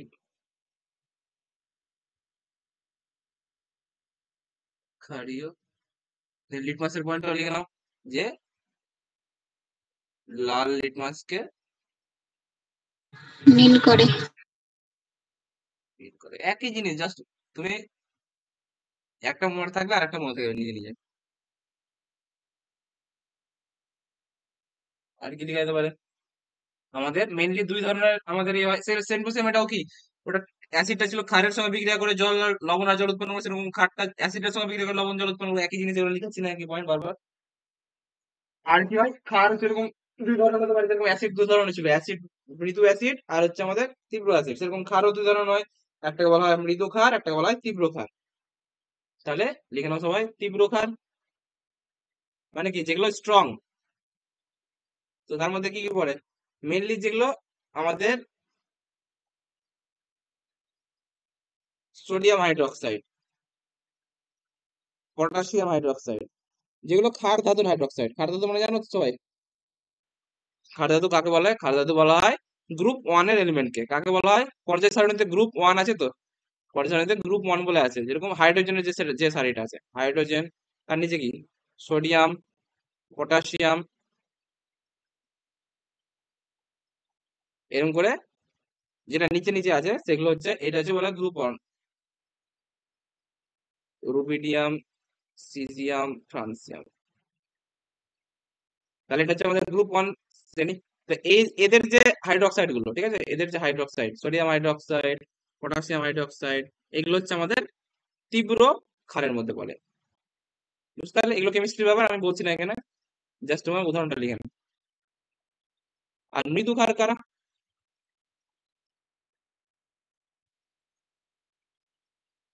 মৃদু ক্ষারের উদাহরণ কি হবে? Ammonium hydroxide, NH4OH। তাহলে NH4 প্লাস আয়নকে কি বলা হয় বলো? অ্যামোনিয়াম আয়ন, তাই না? NH4 প্লাস আয়নকে অ্যামোনিয়াম আয়ন বলা হয়। তার সঙ্গে হাইড্রোক্সাইড যদি যুক্ত করে দিই তাহলে সেটা কি বলবো বলো? এটা কি বলা হয়? Ammonium hydroxide. এটা হচ্ছে একটা মৃদু ক্ষার। তাহলে একটা মৃদু ক্ষারের উদাহরণ কি হবে? Ammonium hydroxide. বলো সবাই, লেখা হলে বলিও।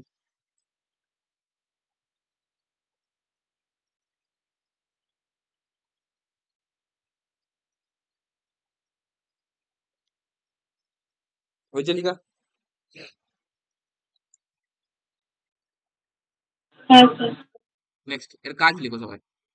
তাহলে অ্যাসিডের কাজ যেরকম ছিল আমাদের পিএইচ এর ভারসাম্য রক্ষা করা, সেরকম ক্ষারের কাজও সেম, পিএইচ ভারসাম্য রক্ষা করা। যদি অ্যাসিডের মাত্রা বেড়ে যায় আমাদের বডিতে, এবার তোমরা বলো আমাদের বডিতে যদি বদহজম হয়ে যায়, তাহলে বলো আমাদের বডিতে কি বাড়ে বদহজম হলে? অম্ল বেড়ে যায়। অম্ল বেড়ে অ্যাসিড যায়, তাহলে অ্যাসিড সিক্রেশন বেড়ে যায়। তাহলে আমাদের অ্যাসিড বেড়ে যায়। তাহলে বলো আমাদের বাইরে থেকে যেগুলো ট্যাবলেট খাই, এবার তোমরা বুদ্ধি লাগিয়ে বলো, আমরা বাইরে থেকে যেগুলো ট্যাবলেট খাই যেটাকে আমাদের ইংরেজিতে বলা হয় অ্যান্টাসিড, নাম শুনেছো তো সবাই? অ্যান্টাসিড। অ্যান্টাসিড সেই এটা অ্যান্টাসিডের মধ্যে কি থাকবে? অ্যাসিড থাকবে না ক্ষার থাকবে? ক্ষার থাকবে। ক্ষার থাকবে স্যার। ক্ষার থাকবে। এগুলো হচ্ছে সাধারণ সাধারণ জ্ঞান দিয়ে মানুষ সবকিছু করবে, সবকিছু গাঁতিয়ে মুখস্থ করতে হয় না, একটু মানুষের ব্রেন খাটিয়ে নিজে নিজে বের করতে হয়। তাহলে আমরা জানছি যে অ্যাসিডের সিক্রেশন বেড়ে যাচ্ছে, তাহলে অ্যাসিড বেড়ে যাচ্ছে মানে আমাদের পেটে কি বাইরে থেকে খাদ্য দিতে হবে সেটাকে ভারসাম্য মানে বজায় করার জন্য, পিএইচটাকে ব্যালেন্স করার জন্য। তাহলে সেটার জন্য আমরা যেটা অ্যান্টাসিড দিই, অ্যান্টাসিডের মধ্যে কি থাকে? ক্ষার থাকে। এগুলো নর্মাল কথা।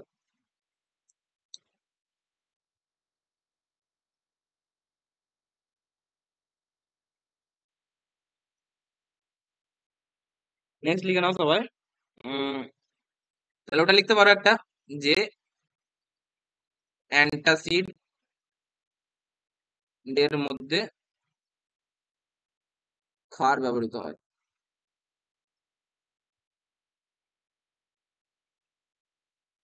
আর কি হতে পারো? আমাদেরকে রক্ত বলা হয়, রক্তকে বলা হয় আমাদের প্রাকৃতিক ব্যাপার। কি বলা হয় বলো? রক্তকে প্রাকৃতিক বাফার বলে, রক্তকে বলা হয় প্রাকৃতিক বাফার। তো এবার বাফারটা জিনিসটা কি? রক্তকে বলা হয় প্রাকৃতিক ব্যাপার, তাহলে একটা প্রাকৃতিক বাফারের উদাহরণ কি? রক্ত। তাহলে বাফার জিনিসটা কি? দেখো বাফার জিনিসটা কি?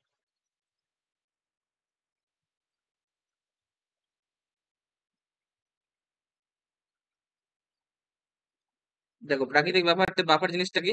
বাফার মানে হচ্ছে এমন পদার্থ যেগুলো হচ্ছে নিজের পিএইচ যদি পরিবর্তন করো তো সেটাকে রোধ করার চেষ্টা করবে। তাহলে বাফার মানে কি? যেসব জিনিসপত্র আমাদের ওদের পিএইচ যদি চেঞ্জ করো তাহলে ওই পিএইচ চেঞ্জ করাটাকে আটকাতে থাকবে, আটকানোর চেষ্টা করবে। তাহলে এখানে পাশে লিখে নিতে পারো বাফারের সংজ্ঞা।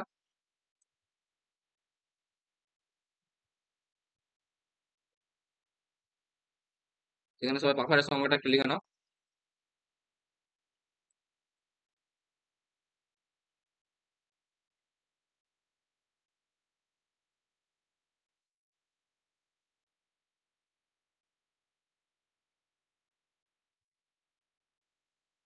যেসব উপাদান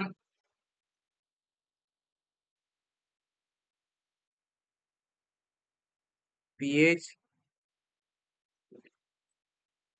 পরিবর্তনে বাধা দেয়, বাধা দিয়ে পিএইচ কে অপরিবর্তিত রাখে, ঠিক আছে।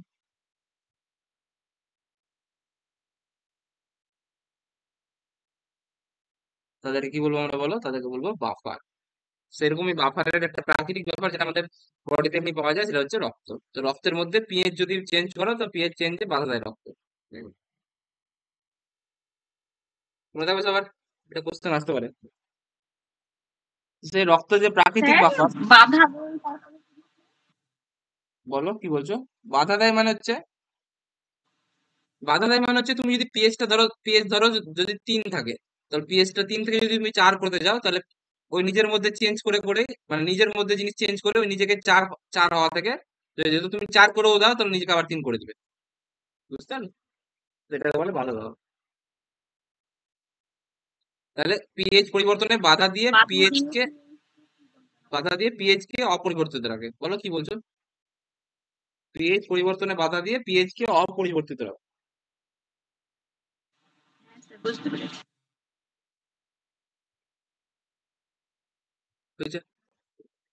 নেক্সট লিখো তাহলে, এই যে প্রাকৃতিক বাফার রক্ত, সেই রক্তের বাফারকে নিয়ন্ত্রণ করে কি বলো, নিয়ন্ত্রিত করে হচ্ছে ক্ষার, ক্ষারের প্রয়োজন। তাহলে এর নিয়ন্ত্রণের জন্য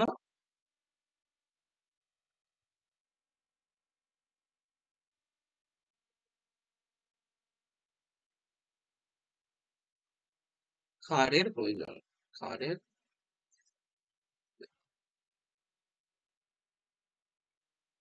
কি লেখা, কি করে দেবো?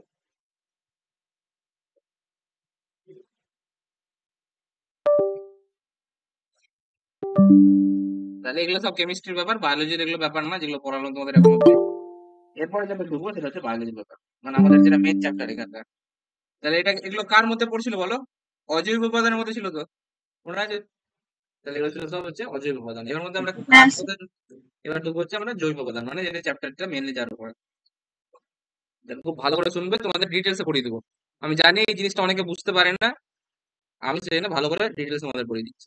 তো লিখো জৈব উপাদান।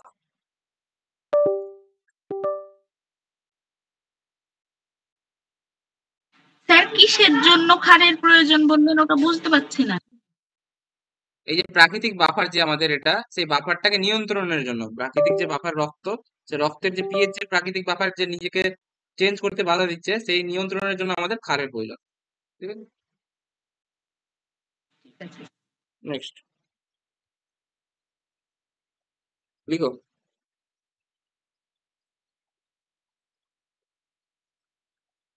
জৈব উপাদানের মধ্যে তাহলে কি কি ছিল আমাদের, protein, carbohydrate, fat, nucleic acid, এগুলো ছিল।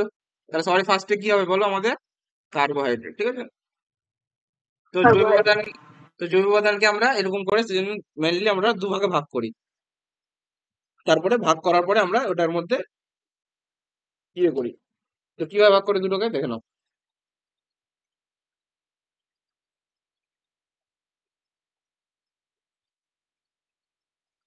তাহলে সবাই লিখো উম আচ্ছা,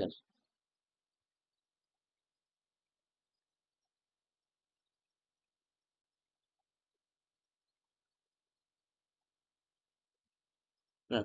তো লিখো জৈব উপাদান যেটা আছে, জৈব অণু। তো জৈব উপাদানের মধ্যে কি কি পড়বে আমাদের বলো, জৈব অণু পড়বে, এটা আমাদের চ্যাপ্টারের নাম জৈব অণু। তো জৈব অণু বা বায়োমলিকুলস কে দুই ভাগে ভাগ করা হয়, মেনলি ব্রডলি দুভাগে ভাগ করা হয়। তাহলে কি কি বলো, একটাকে বলা হয় ক্ষুদ্র জৈব অণু, একটাকে বলা হয় বৃহৎ জৈব অণু। তাহলে কি কি ভাগে ভাগ করা হয় বলো, একটা হচ্ছে ক্ষুদ্র জৈব অণু,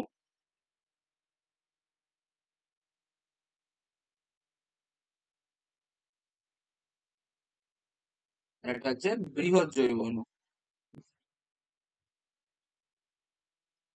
তো এগুলো বাংলা নাম থেকে ইংরেজি নামগুলো বেশি পপুলার। এটাকে বলা হয় কি বলো বলো, মাইক্রো মলিকিউল। ক্ষুদ্রকে কি বলি আমরা, মাইক্রো বলি, এটাকে বলা হয় মাইক্রো মলিকিউল। আর বৃহত্তমকে কি বলবো আমরা বলো, বৃহৎকে কি বলি, তাহলে মাইক্রো বললে এটাকে ম্যাক্রো। ম্যাক্রো। একটা হচ্ছে মাইক্রো, একটা হচ্ছে ম্যাক্রো।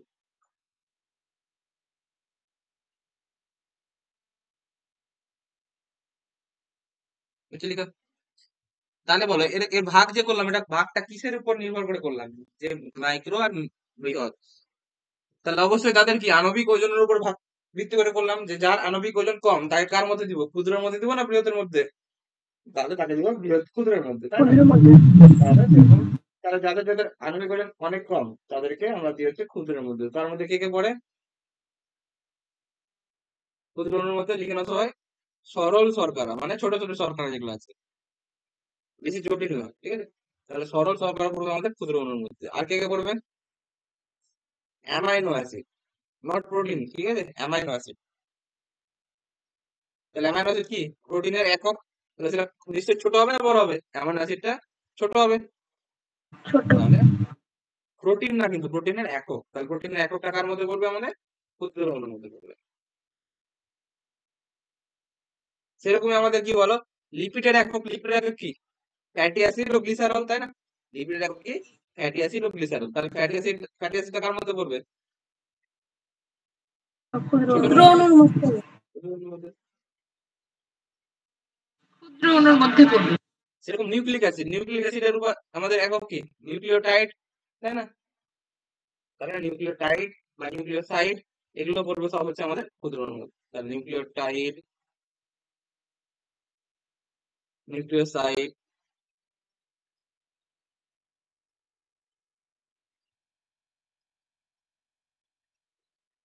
এগুলো সব পড়বে ক্ষুদ্র অণুর মধ্যে। মনে থাকবে সবার? আর বৃহত্তর মধ্যে কি বলবো বলো? তাহলে সরল শর্করা যদি এখানে লিখি, তাহলে এখানে কি লিখবো বৃহত্তর মধ্যে? জটিল শর্করা। জটিল শর্করা। শুধু এর জটিল বড় বড়, শর্করা। তাদের বড় বড় রূপগুলো লিখানো। এটা অ্যামাইনো অ্যাসিড যদি লিখি, তাহলে অ্যামাইনো অ্যাসিড বড় রূপকে কি বলবো? Protein. Protein, fat, protein. Fatty অ্যাসিডের যদি কার ছোট ফর্ম, তাহলে এটা বড় ফ্যাট কি হবে বলো? ফ্যাট, ফ্যাট ফ্যাট বা লিপিড। লিপিড বা ফ্যাট।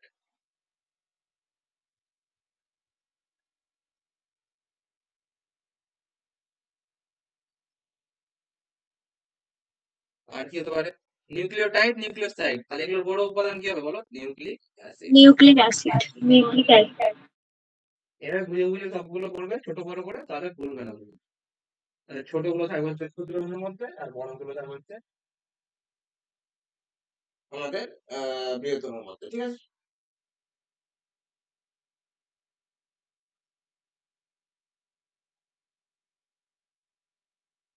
এর ফার্স্টে তাহলে কি করবো আমরা বলো? সরল শর্করা, যেটা আমাদের ক্ষুদ্র অণুর প্রথমটা লিখে আছে। তাহলে ক্ষুদ্র অণুর প্রথম করবো আমরা সরল শর্করা, লিখে নাও।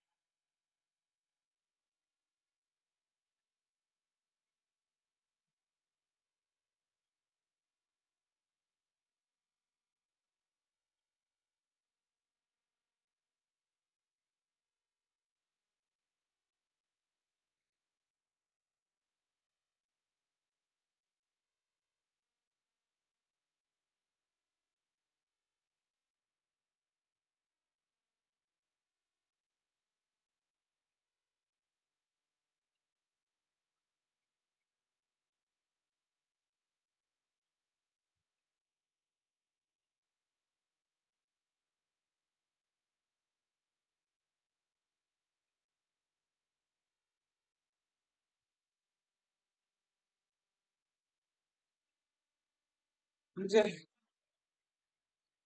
তাহলে এবার কথাটা আছে, এবার শুধু শর্করাকে ভাগ করতে হবে। নিশ্চয়ই সরল শর্করা পড়ছি, তো তার আগে শর্করা ভাগটা আমাদের পড়তে হবে। শর্করা ভাগটা লিখে নাও সবাই।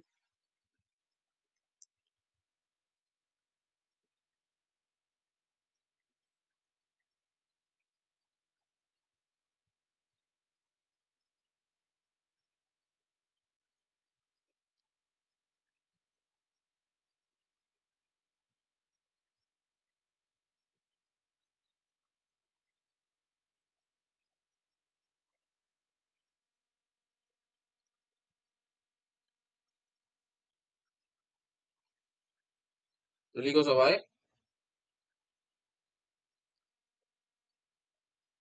সরল শর্করার ভাগ।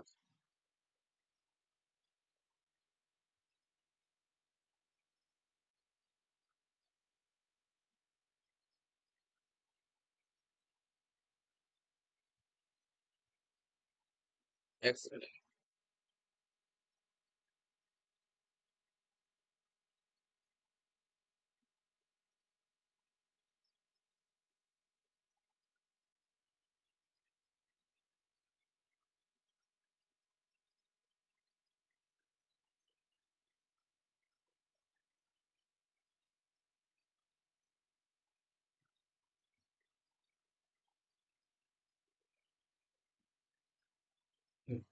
তাহলে সরল শর্করা ভাগ করার আগে আমরা জানবো যে কি কি ভাগে ভাগ করা হয়। তাহলে মেনলি কার্বোহাইড্রেট বা শর্করাকে কয় ভাগে ভাগ করা হয়। তাহলে এখানে উপরে হেডিং দাও, সরল শর্করাটা কেটে নাও। সরল শর্করাটা কেটে আগে আগে লিখে নাও শর্করা, উপরে হেডিং দাও শর্করা।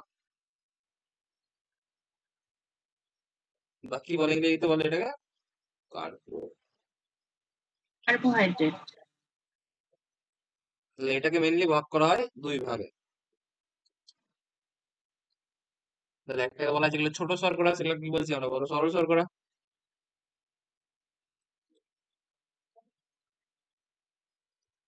আর যেগুলো বড় শর্করা সেগুলো কি বলছি আমরা, বলো জটিল বা যৌগিক শর্করা।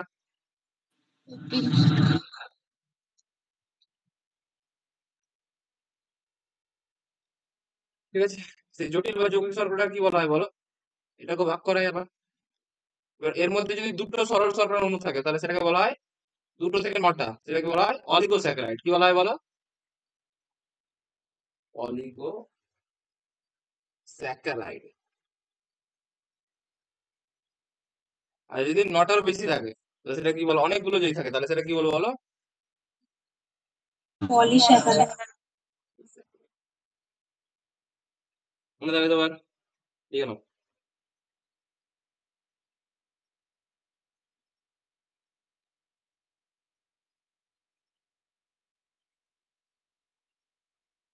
ওকে ওকে।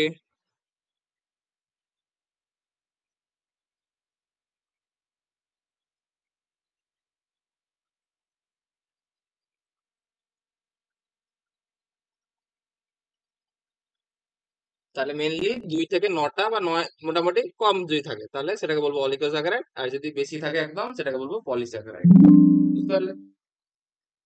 দাঁড়াও চার্জে লাগাই একটু।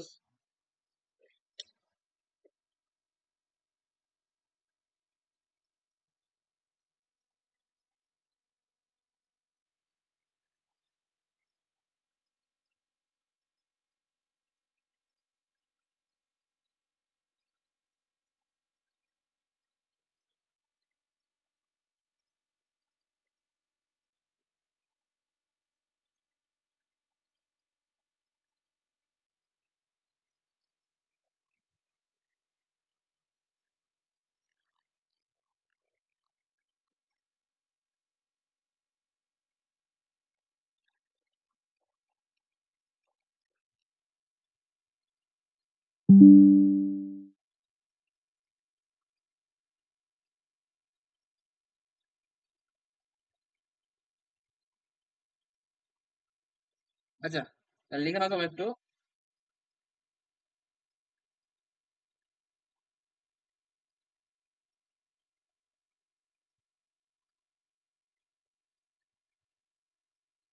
প্রথমে তাহলে লিখো সরল শর্করা, হেডিং দাও সরল শর্করা। দেখতে পাচ্ছ সবাই ছিল সরল শর্করা, তাহলে লিখে দাও সরল শর্করা।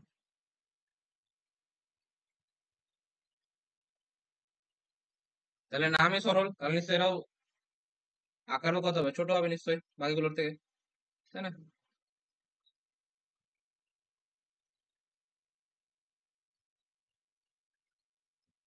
ওকে, এবার বলো তাহলে এরা কি তৈরি হয় বলো একদম। কার্বোহাইড্রেট সবচেয়ে ক্ষুদ্রতম একক বলতে পারি, কার্বোহাইড্রেটের সবচেয়ে ক্ষুদ্রতম একক, কারণ সবচেয়ে ছোট আছে, তাহলে সবচেয়ে ক্ষুদ্রতম হচ্ছে এরা। তাহলে জটিল শর্করা ভেঙে কি তৈরি হবে, সরল শর্করা বলতে পারি, জটিল শর্করা ভেঙে তৈরি হবে। তাহলে জটিল শর্করা ভেঙে তৈরি হয়, ঠিক আছে।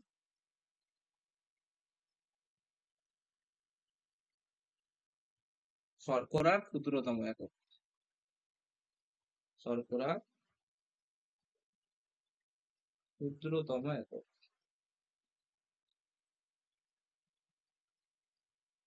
Next,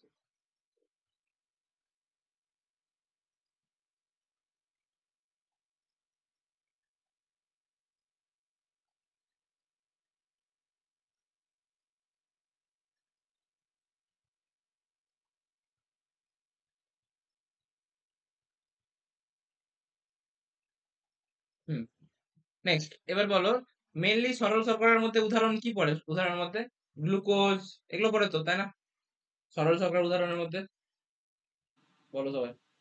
fructose, galactose, glucose, fructose, galactose, এগুলো হচ্ছে আমাদের সরল শর্করার মধ্যে পড়ে, ঠিক আছে? তাহলে এই তিনটে এগুলোর সরল যত শর্করা। আছে সরল শর্করার মধ্যে মেন কি উপাদান থাকে বলো? মেনলি কার কি দিয়ে তৈরি থাকে এরা? সি, এইচ আর ও দ্বারা গঠিত মেনলি, বলো, তাই না? CHO দ্বারা গঠিত। সি, এইচ, ও দ্বারা গঠিত, ঠিক। তাহলে এরা মেনলি কার্বন, হাইড্রোজেন এবং অক্সিজেন দ্বারা গঠিত মেনলি সরল শর্করা। এদের যে সাধারণ সংকেতকে কি বলা হয় জানো? এটা এটা যদিও এখন এখন বিজ্ঞানীরা এগুলো বলে না, আগে বলা হতো, ঠিক আছে? এদেরকে বলা হয় সি, না এভাবে লিখে না, এদেরকে লিখে, এটা শুনেছো কেমিস্ট্রিতে? C, H, CnH2 হোল্ডেন। এটা শুনেছো এটা কেউ? বলো, CnH2 হলেন, এটা শুনেছো কেউ? তাহলে এটা হচ্ছে আমাদের সরল শর্করা সাধারণ সংকেত, ঠিক আছে? মানে কি, এন এর জায়গায় তুমি যদি 2 থেকে শুরু করো, ধরো এন সমান সমান যদি 2 থেকে শুরু করো, তাহলে কি হবে বলো? C2H2O হোল্ড, ঠিক আছে? সেম টু সেম এরকম করে যদি আমরা যদি একদম গ্লুকোজে আসি, তাহলে গ্লুকোজ পেতে হলে এন এর মান কত বসাতে হবে বলো? গ্লুকোজে কটা কার্বন থাকে? 6টা কার্বন থাকে তো, তাহলে হয়ে যাবে C6H2O হোল 6। তাহলে এটা যদি ভেঙে নি তাহলে কি হবে বলো? C6H কটা হলো তাহলে? 6 দুগুণা 12টা, 12 আর ও O6। 6 তাহলে এটা কার হয়ে গেল? এটা কার কার সংকেত হয়ে গেল? গ্লুকোজ। তাহলে গ্লুকোজ একটা সরল শর্করার উদাহরণ, ঠিক আছে?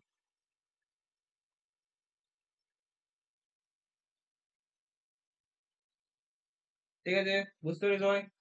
তাহলে এই যে আমাদের যে অনুপাত হচ্ছে, তাহলে অনুপাত কত হচ্ছে? গুণোত্তর কত হচ্ছে? 6 গুণিত 12 গুণিত 6, তাহলে কত অনুপাত হলো? 1:2। 2:1। তাহলে কত অনুপাত থাকছে এখানে? তাহলে কার্বন, হাইড্রোজেন, অক্সিজেন কত অনুপাত থাকে? 1:1। লিখে নাও, পরীক্ষার জন্য খুব ইম্পর্টেন্ট, 1:2:2। এরকম করে উদাহরণ দিয়ে পড়বে, তাহলে ভুলবে না, ঠিক আছে?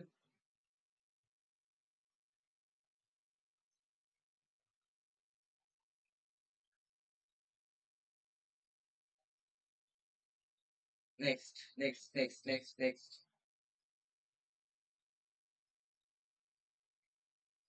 Next next next next next next next next সরল শর্করা, হ্যাঁ, পেয়েছি। তাহলে বলো, এই যে সরল শর্করা আছে, এটা কেমিস্ট্রি যদি পড়ায় তাহলে অনেক কিছু আছে কেমিস্ট্রিতে, তোমাদের পড়াতে চাইছি না আমি অত। তো শর্করাকে অ্যালডিহাইড এবং কিটোন গ্রুপের উপস্থিতি অনুসারে এটাকে দুভাগে ভাগ করে, একটা বলা হয় অ্যালডোজ, একটা বলা হয় কিটোজ। নাম শুনেছো কেউ? তো একটা বলা হয় অ্যালডোজ, একটা বলা হয় কিটোজ। তো এগুলো তোমাদের লাগবে না, আমি বলছি না,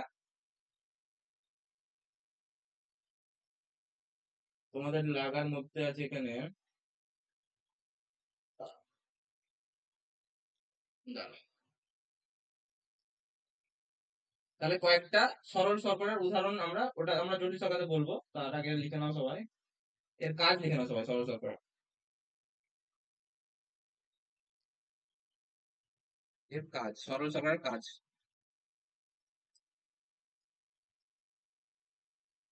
বলো কাজ কি কি হয় সরল শর্করা? মেইনলি কারা? গ্লুকোজ। তাহলে গ্লুকোজের কাজ কি? আমাদের শরীরে শক্তি উৎপন্ন করা, তাই না? মনে আছে গ্লুকোজ হ্যাঁ কোন স্যার। চ্যাপ্টার পড়েছিলেন বলো? শ্বসনে, মনে আছে? শ্বসনে। গ্লুকোজ থেকে কি উৎপন্ন হয়েছিল আমাদের গ্লাইকোলাইসিস প্রক্রিয়ায়? পাইরুভেট। সেটা উৎপন্ন করতে গিয়ে কি উৎপন্ন হয়েছে মনে আছে? কত অণু এটি উৎপন্ন হয়েছে দেখি, কার মনে আছে? নেট কত অণু উৎপন্ন ছিল? নেট হচ্ছে 2 অণু উৎপন্ন হয়েছিল। তাহলে গ্লাইকোলাইসিস প্রক্রিয়ায় 2 অণু উৎপন্ন হয়েছে। সেরকম এরকম গ্লুকোজ থেকে বিভিন্ন প্রক্রিয়ায় বিভিন্ন অণু উৎপন্ন হবে, মানে এটি উৎপন্ন হবে। তাহলে কি কাজে লাগছে বলো? আমাদের গ্লুকোজটা শক্তি উৎপাদনের কাজে লাগছে, বলতে পারি? হ্যাঁ তাহলে স্যার। আমাদের বডিতে শক্তি উৎপাদনের কাজে লাগা হচ্ছে গ্লুকোজ, বুঝে নাও।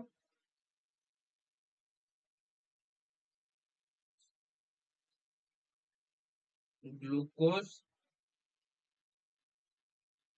কোষে জারিত হয়ে কি করে বলো শক্তি উৎপন্ন।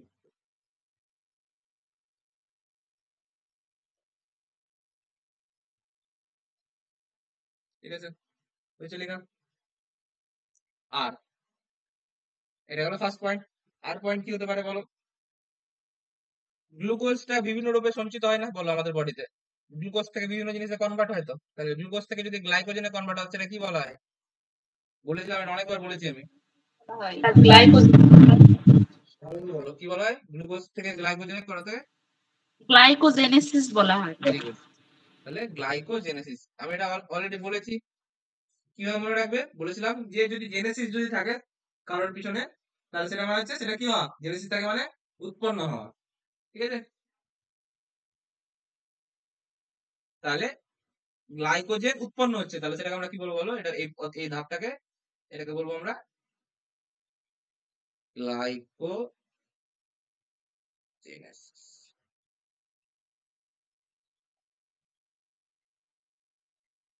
এবার যদি তার উল্টাটা হতো, গ্লাইকোজেন থেকে যদি গ্লুকোজ তৈরি হতো, তাহলে কি হতো বলো? গ্লাইকোজেন ওখানে জড়তো না গ্লাইকোজেন ভাঙতো? গ্লাইকোজেনোলাইসিস প্রক্রিয়া এটা হতো। গ্লাইকো কি হতো ওটার নাম? জেনোলাইসিস।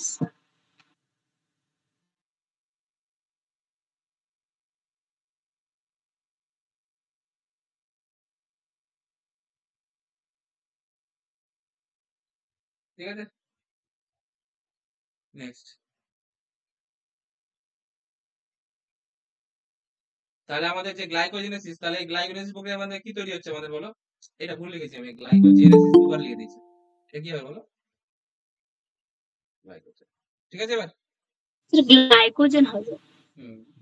তাহলে ওটা গ্লাইকোজেন করে দুবার লিখে দিয়েছি গ্লাইকোজেনেসিস। তাহলে গ্লুকোজ থেকে গ্লাইকোজেন তৈরির প্রক্রিয়াটাকে আমরা বলছি গ্লাইকোজেনেসিস।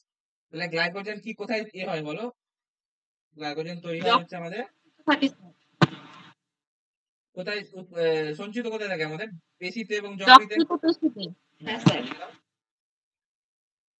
গ্লুকোজ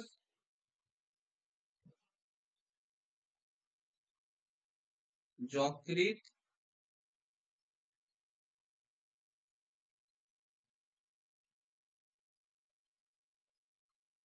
ও পেশিতে কি রূপে সঞ্চিত থাকে আমাদের? গ্লাইকোজেন রূপে সঞ্চিত থাকে।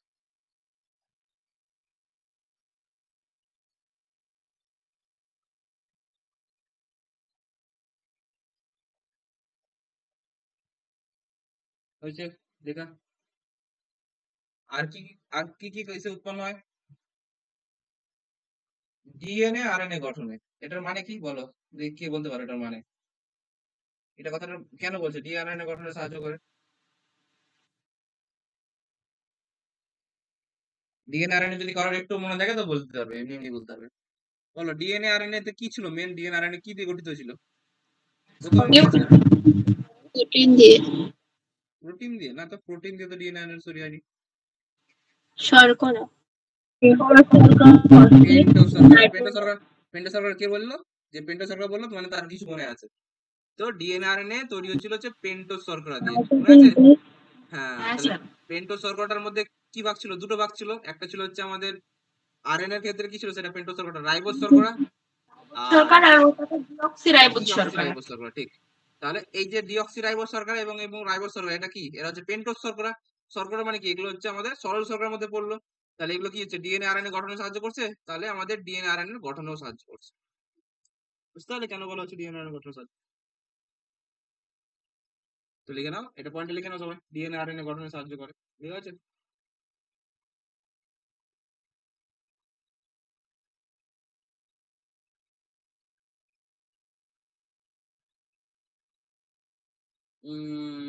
লিখে নাও সবাই। ব্যাস, মোটামুটি এখানে কমপ্লিট তোমাদের সরল শর্করা। নেক্সট হেডিং দাও, আজকে last amino acid.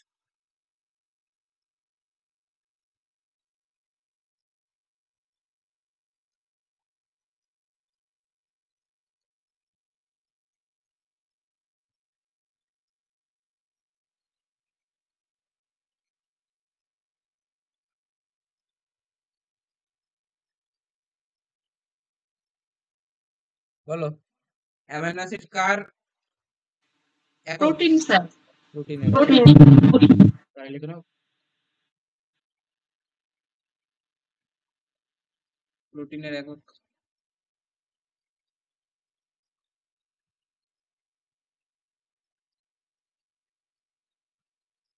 First point, next point.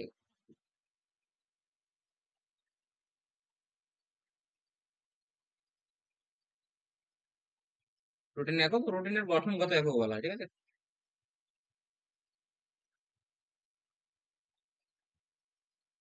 হলো, নেক্সট।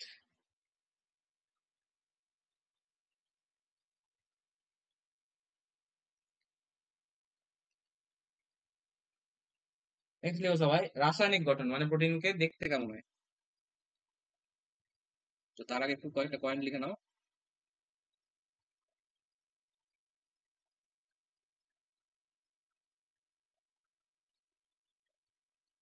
তাহলে মেনলি সমস্ত প্রকার প্রোটিন কত ধরনের অ্যামাইনো অ্যাসিড দিয়ে গঠিত জানো? প্রোটিনে অ্যামাইনো অ্যাসিড বলছিলাম, তাহলে সমস্ত ধরনের প্রোটিন কটা অ্যামাইনো অ্যাসিড দিয়ে গঠিত? 20টি স্যার। 20টি। তো ভেরি গুড, লিখে নাও একটু। সমস্ত প্রোটিন মোটামুটি 20 রকমের অ্যামাইনো অ্যাসিড দ্বারা গঠিত। 20 রকমের। স্যার 20 রকমের অ্যামাইনো অ্যাসিড দিয়ে তো এক কোনো প্রোটিন গঠিত হয়। হ্যাঁ আমি বলে দিচ্ছি এটা কিভাবে গঠিত হয়। 20 রকমের অ্যামাইনো অ্যাসিড দ্বারা গঠিত।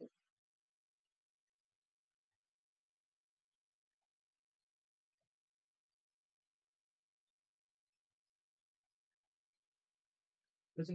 ঠিক আছে।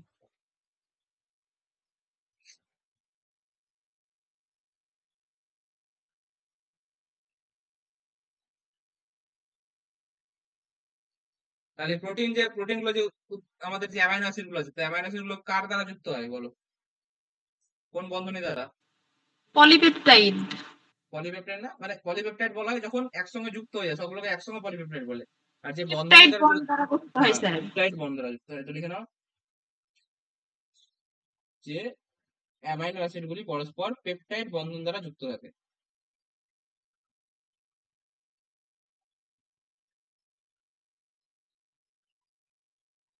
পরীক্ষার জন্য খুব ইম্পর্টেন্ট, ঠিক আছে।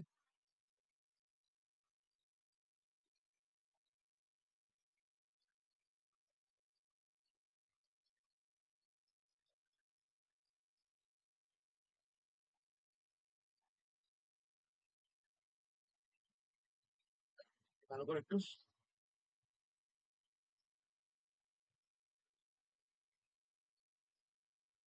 পেপটাইড বন্ধন এটা কি তোমাদের ছবি এঁকে বুঝিয়ে দিচ্ছি আমি, চাপ নিই না। তাহলে পরস্পর পেপটাইড বন্ধনী দ্বারা যুক্ত থাকে। পরীক্ষার জন্য ইম্পর্টেন্ট কিন্তু মনে রাখবে সবাই।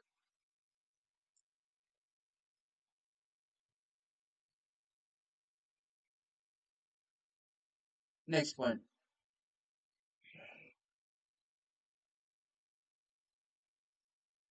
এবার আমরা আসবো হচ্ছে রাসায়নিক গঠনের। এরকম রাসায়নিক গঠন।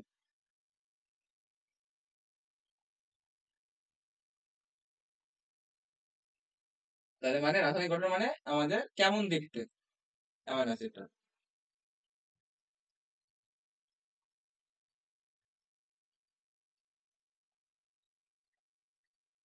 তার মধ্যে ফার্স্ট লিখবো হচ্ছে সাধারণ সংকেত, মানে সাধারণ কেমন সব অ্যামাইনো অ্যাসিড গুলো দেখতে কেমন হয়, সাধারণ সংকেত।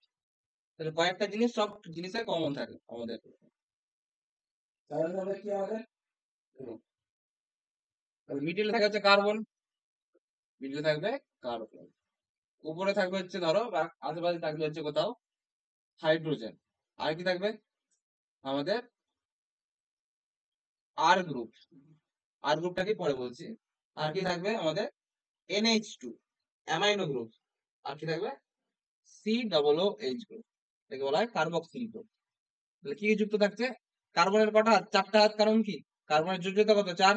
তো কার্বনের কটা হাত থাকে? তাহলে 4টা হাত থাকে। তো সেখানে 4টা বন্ধনী আছে কার্বনের আশপাশে, দেখো 1 2 3 4, 4টা বন্ধনী। চারটা বন্ধনের মধ্যে একটাতে হাইড্রোজেন লেগে থাকবেই, যে কোনো অ্যামাইনো অ্যাসিড থাক। একটাতে NH2 লেগে থাকবে, যে কোনো অ্যামাইনো অ্যাসিড হবে।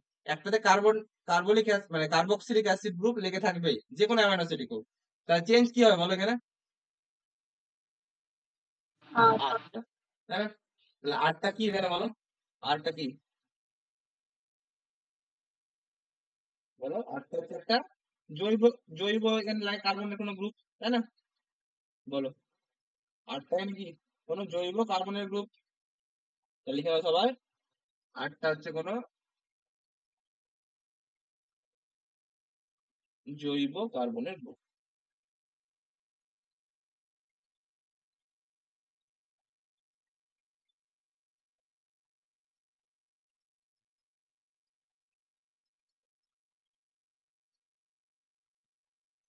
মানে কি এটা কথা? মানে আটটা CH3 গ্রুপ হতে পারে, বুঝতে পারো? CH3 গ্রুপকে কি বলে কেমিস্ট্রি ভাষাতে?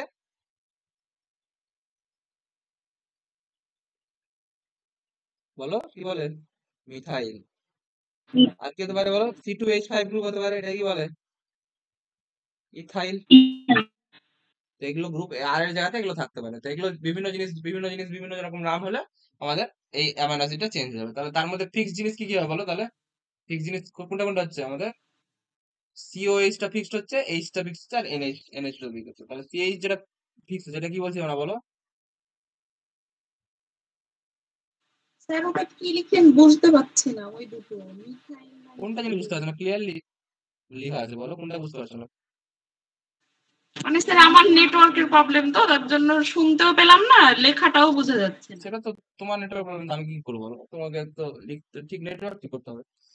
তো লেখা আছে ওটা আর সমান সমান জৈব কার্বনের গ্রুপ CH3 মিথাইল গ্রুপ, আর এটা লেখা আছে C2H5 ইথাইল গ্রুপ। তো এটা লেখা আছে এখানে COOH যেটা আছে, গ্রুপটা আছে আমাদের অ্যামাইনো অ্যাসিডে, সেটাকে বলা হয় কার্বক্সিলিক গ্রুপ। সেটাকে বলা হয় কার্বক্সিলিক গ্রুপ। তো যে কোনো আমাদের কার্বক্সিলিক গ্রুপ কোথায় থাকে বলো? যে কোনো অ্যাসিডে থাকে তো, তাই না? যে কোনো অ্যাসিড হোক, অ্যাসিডিক অ্যাসিড হোক, যে অ্যাসিডই হোক, আমাদের COOH গ্রুপ থাকবে। আর NH2 গ্রুপটা কি বলবো আমরা বলো তাহলে? অ্যামোনিয়া। অ্যামোনিয়া না, অ্যামোনিয়া কি? অ্যামোনিয়া হচ্ছে NH3। সেটা একটা জৈব, সেটা একটা মানে গোটাটা একটা মলিকুল। এটা মলিকুল না, এটা হচ্ছে গ্রুপ। অ্যামোনিয়া থেকে যদি একটা হাইড্রোজেন বেরিয়ে যায়, তাহলে সেটা কি বলবো বলো? অ্যামোনিয়া বলবো না, সেটা কি বলবো তাহলে? বলবো অ্যামিনো গ্রুপ। কি বলবো? অ্যামোনিয়া। অ্যামিনো গ্রুপ বা অ্যামাইনো গ্রুপ। লিখে নাও, এটা হচ্ছে অ্যামাইনো গ্রুপ। গ্রুপকে বাংলাতে বলা হয় বর্গ, ঠিক আছে? আমি ইংরেজিতে লিখে দিচ্ছি। বলো সবাই বুঝতে পারলে? সাধারণ সংকেত তাহলে কোথায় কিরকম হয়? তাহলে বলো গোটা অ্যামাইনো অ্যাসিড চেঞ্জ করার জন্য, তাহলে একটা আলাদা আলাদা অ্যামাইনো অ্যাসিড বসানোর জন্য কোন জিনিসটা চেঞ্জ করতে হবে আমাদের? বলো আরটা। স্যার আর তাহলে আর এ যদি CH3 লাগে তাহলে আলাদা জিনিস তৈরি হবে, আর এ যদি C2H5 লাগে তার আলাদা জিনিস তৈরি হবে। এভাবে বিভিন্ন রকমের জিনিস লাগলে বিভিন্ন রকমের আলাদা আলাদা জিনিস তৈরি হবে। বলো বুঝতে পেরেছো সবাই? তাহলে সেই অ্যামাইনো অ্যাসিড গুলো যুক্ত যদি হয় পরস্পর, তাহলে কোন বন্ধন দ্বারা যুক্ত হবে বলেছিলাম বলো? Peptide bond. পেপটাইড বন্ধন। এবার তোমাদের কোশ্চেন হবে স্যার পেপটাইড বন্ধনটা কি? আমাদেরকে যুক্ত করে দেখা। তোমাদের একটা সিলেবাসে নেই, তাও আমি তোমাদের দেখিয়ে দিচ্ছি। তো মজার জিনিস, কেমিস্ট্রির জিনিস, কেমিস্ট্রি স্যার যদি না পড়ে তো আমি বলে দিচ্ছি। দেখো একটা কার্বনিক অ্যাসিড, একটা আমাদের অ্যামাইনো অ্যাসিড আসছে,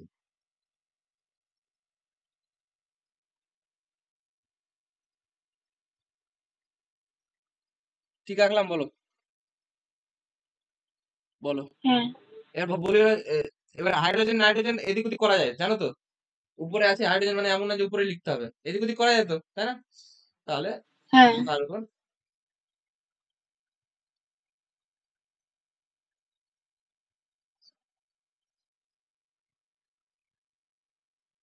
আচ্ছা এটা এটা তো আমাদের ইসের জন্য বোঝার জন্য একটু চেঞ্জ করে দাও সবাই। এদিকে COOH লিখে নাও, আর এদিকে NH2 লিখে নাও, আর এদিকে লিখো COOH। বলো লিখতে পারি এরকম? COOH আর সঙ্গে যুক্ত কার্বনের সঙ্গে, আর উপরে হাইড্রোজেন, এদিকে আর এদিকে। এটাকে R1 দিয়ে দাও আলাদা করার জন্য, এটাকে R2 দিয়ে দাও, এটা দিয়ে দাও NH2। বলো তো দুটো আলাদা আলাদা অ্যামাইনো অ্যাসিড লিখলাম ঠিক? বলো এদিকেরটা আর এদিকেরটা দুটো আলাদা আলাদা অ্যামাইনো অ্যাসিড হলো? আমরা যে আগের যে সাধারণ সংকেত দেখেছি সেটা সাধারণ সংকেতে মিলেছে এই দুটো? বলো, দেখে বলো সবাই। দেখো তো, NH2 গ্রুপ দুটোতেই আছে, দেখো আছে দুটোতেই, হ্যাঁ NH2 গ্রুপ দুটোতেই আছে, এখানেও আছে, এখানেও আছে। আর কি ছিল? COOH গ্রুপ ছিল, তো COOH গ্রুপ এখানেও আছে, এখানেও আছে। হাইড্রোজেন ছিল, তো হাইড্রোজেন এখানেও আছে, এখানেও আছে। আর কি ছিল? আর ছিল, তো আরটা চেঞ্জ হতে পারে বলেছিলাম, তো R1 দিয়ে দিলাম, এখানে R2 দিয়ে দিলাম। ক্লিয়ার এটুকু সবাই? তাহলে এই দুটোকে আমরা যুক্ত করছি, ধরো এই দুটো অ্যামাইনো অ্যাসিড যুক্ত করবো, তাহলে এই দুটো অ্যামাইনো অ্যাসিড থেকে যুক্ত হয়ে পেপটাইড বন্ধন কিভাবে করবো? তো সবাই দেখো, এই যে NH2 যেটা লেখা আছে সেটাকে আমরা এখানে ভেঙে লিখতে পারি। R1 কার্বন হাইড্রোজেন COOH যেটা লেখা আছে ওটা লিখলাম। যে NH2 যেটা লেখা আছে এরকম লিখতে পারি, NHH এরকম লিখতে পারি? বলো, হ্যাঁ স্যার লিখতে পারি। আবার এদিক থেকে কি যেটা ছিল সেটা লিখছি। আমাদের কি ছিল এটা?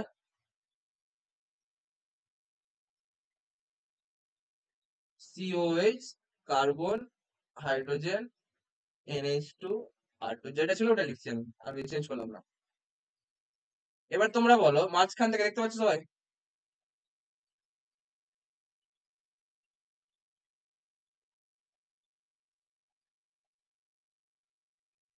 এইটুকু যে গোলের মধ্যে আঁকলাম, এটা যুক্ত যুক্ত করলে কি গঠিত হবে বলো? ভালো করে দেখো তো। H2, very good. তাহলে এখান থেকে যদি আমরা H2 বের করে নিই তাহলে কি বের হবে বলো? আমার এখান থেকে জল বেরিয়ে যাবে না? বলতে পারো? তাহলে এখান থেকে আমরা লিখবো, কি লিখবো বলো? -H2 লিখবো না +H2 লিখবো?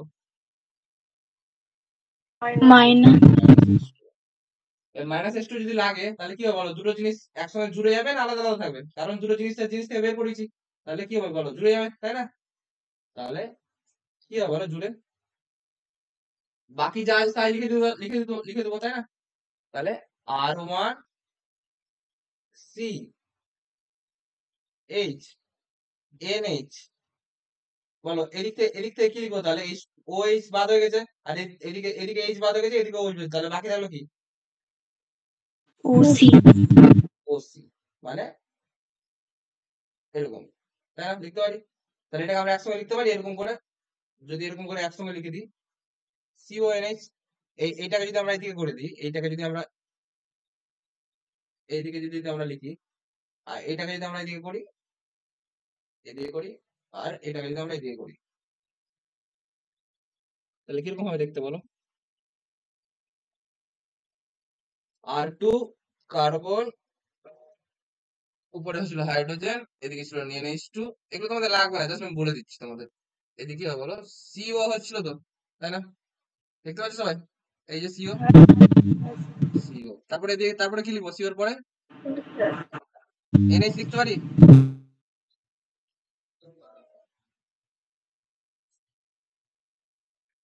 বল,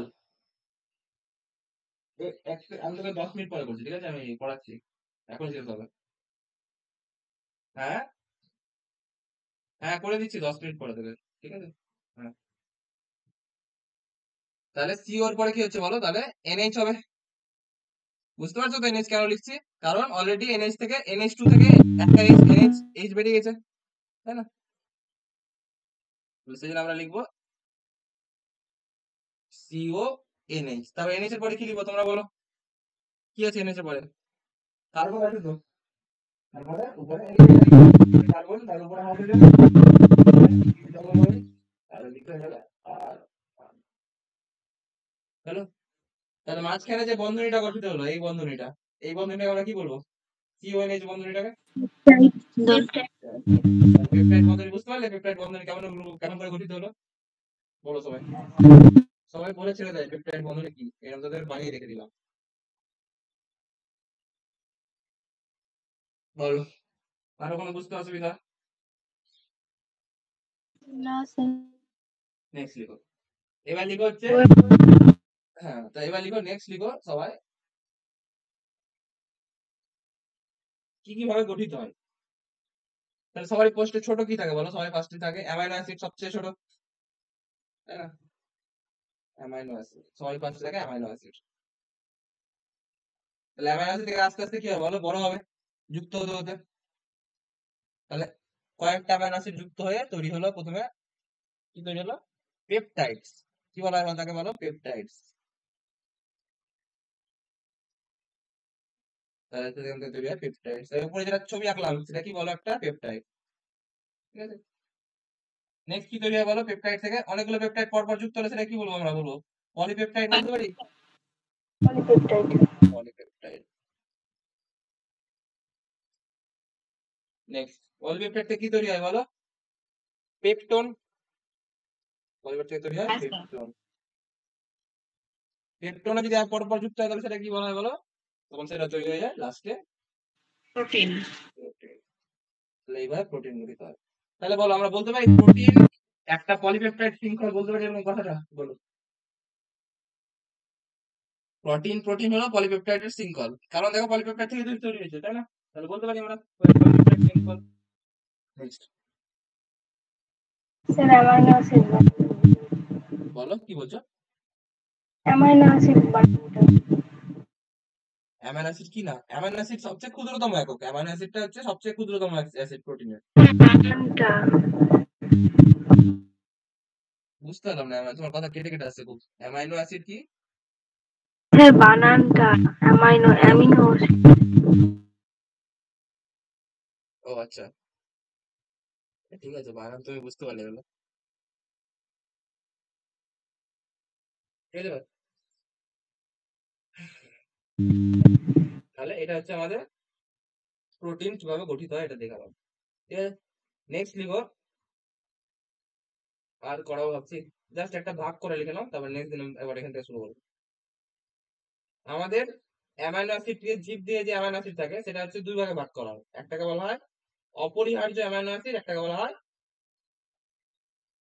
লিখে নাও সবাই। আচ্ছা, এটা নেক্সট দিন করাবো, চাপ নেই। তাহলে আপাতত এই অবধি থাক আজকে। ঠিক আছে,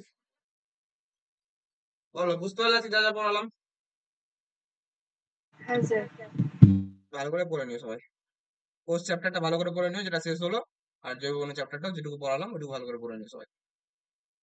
ওকে, ক্লিয়ার সবার? কোনো ডাউট থাকলে জিজ্ঞেস করে নাও। স্যার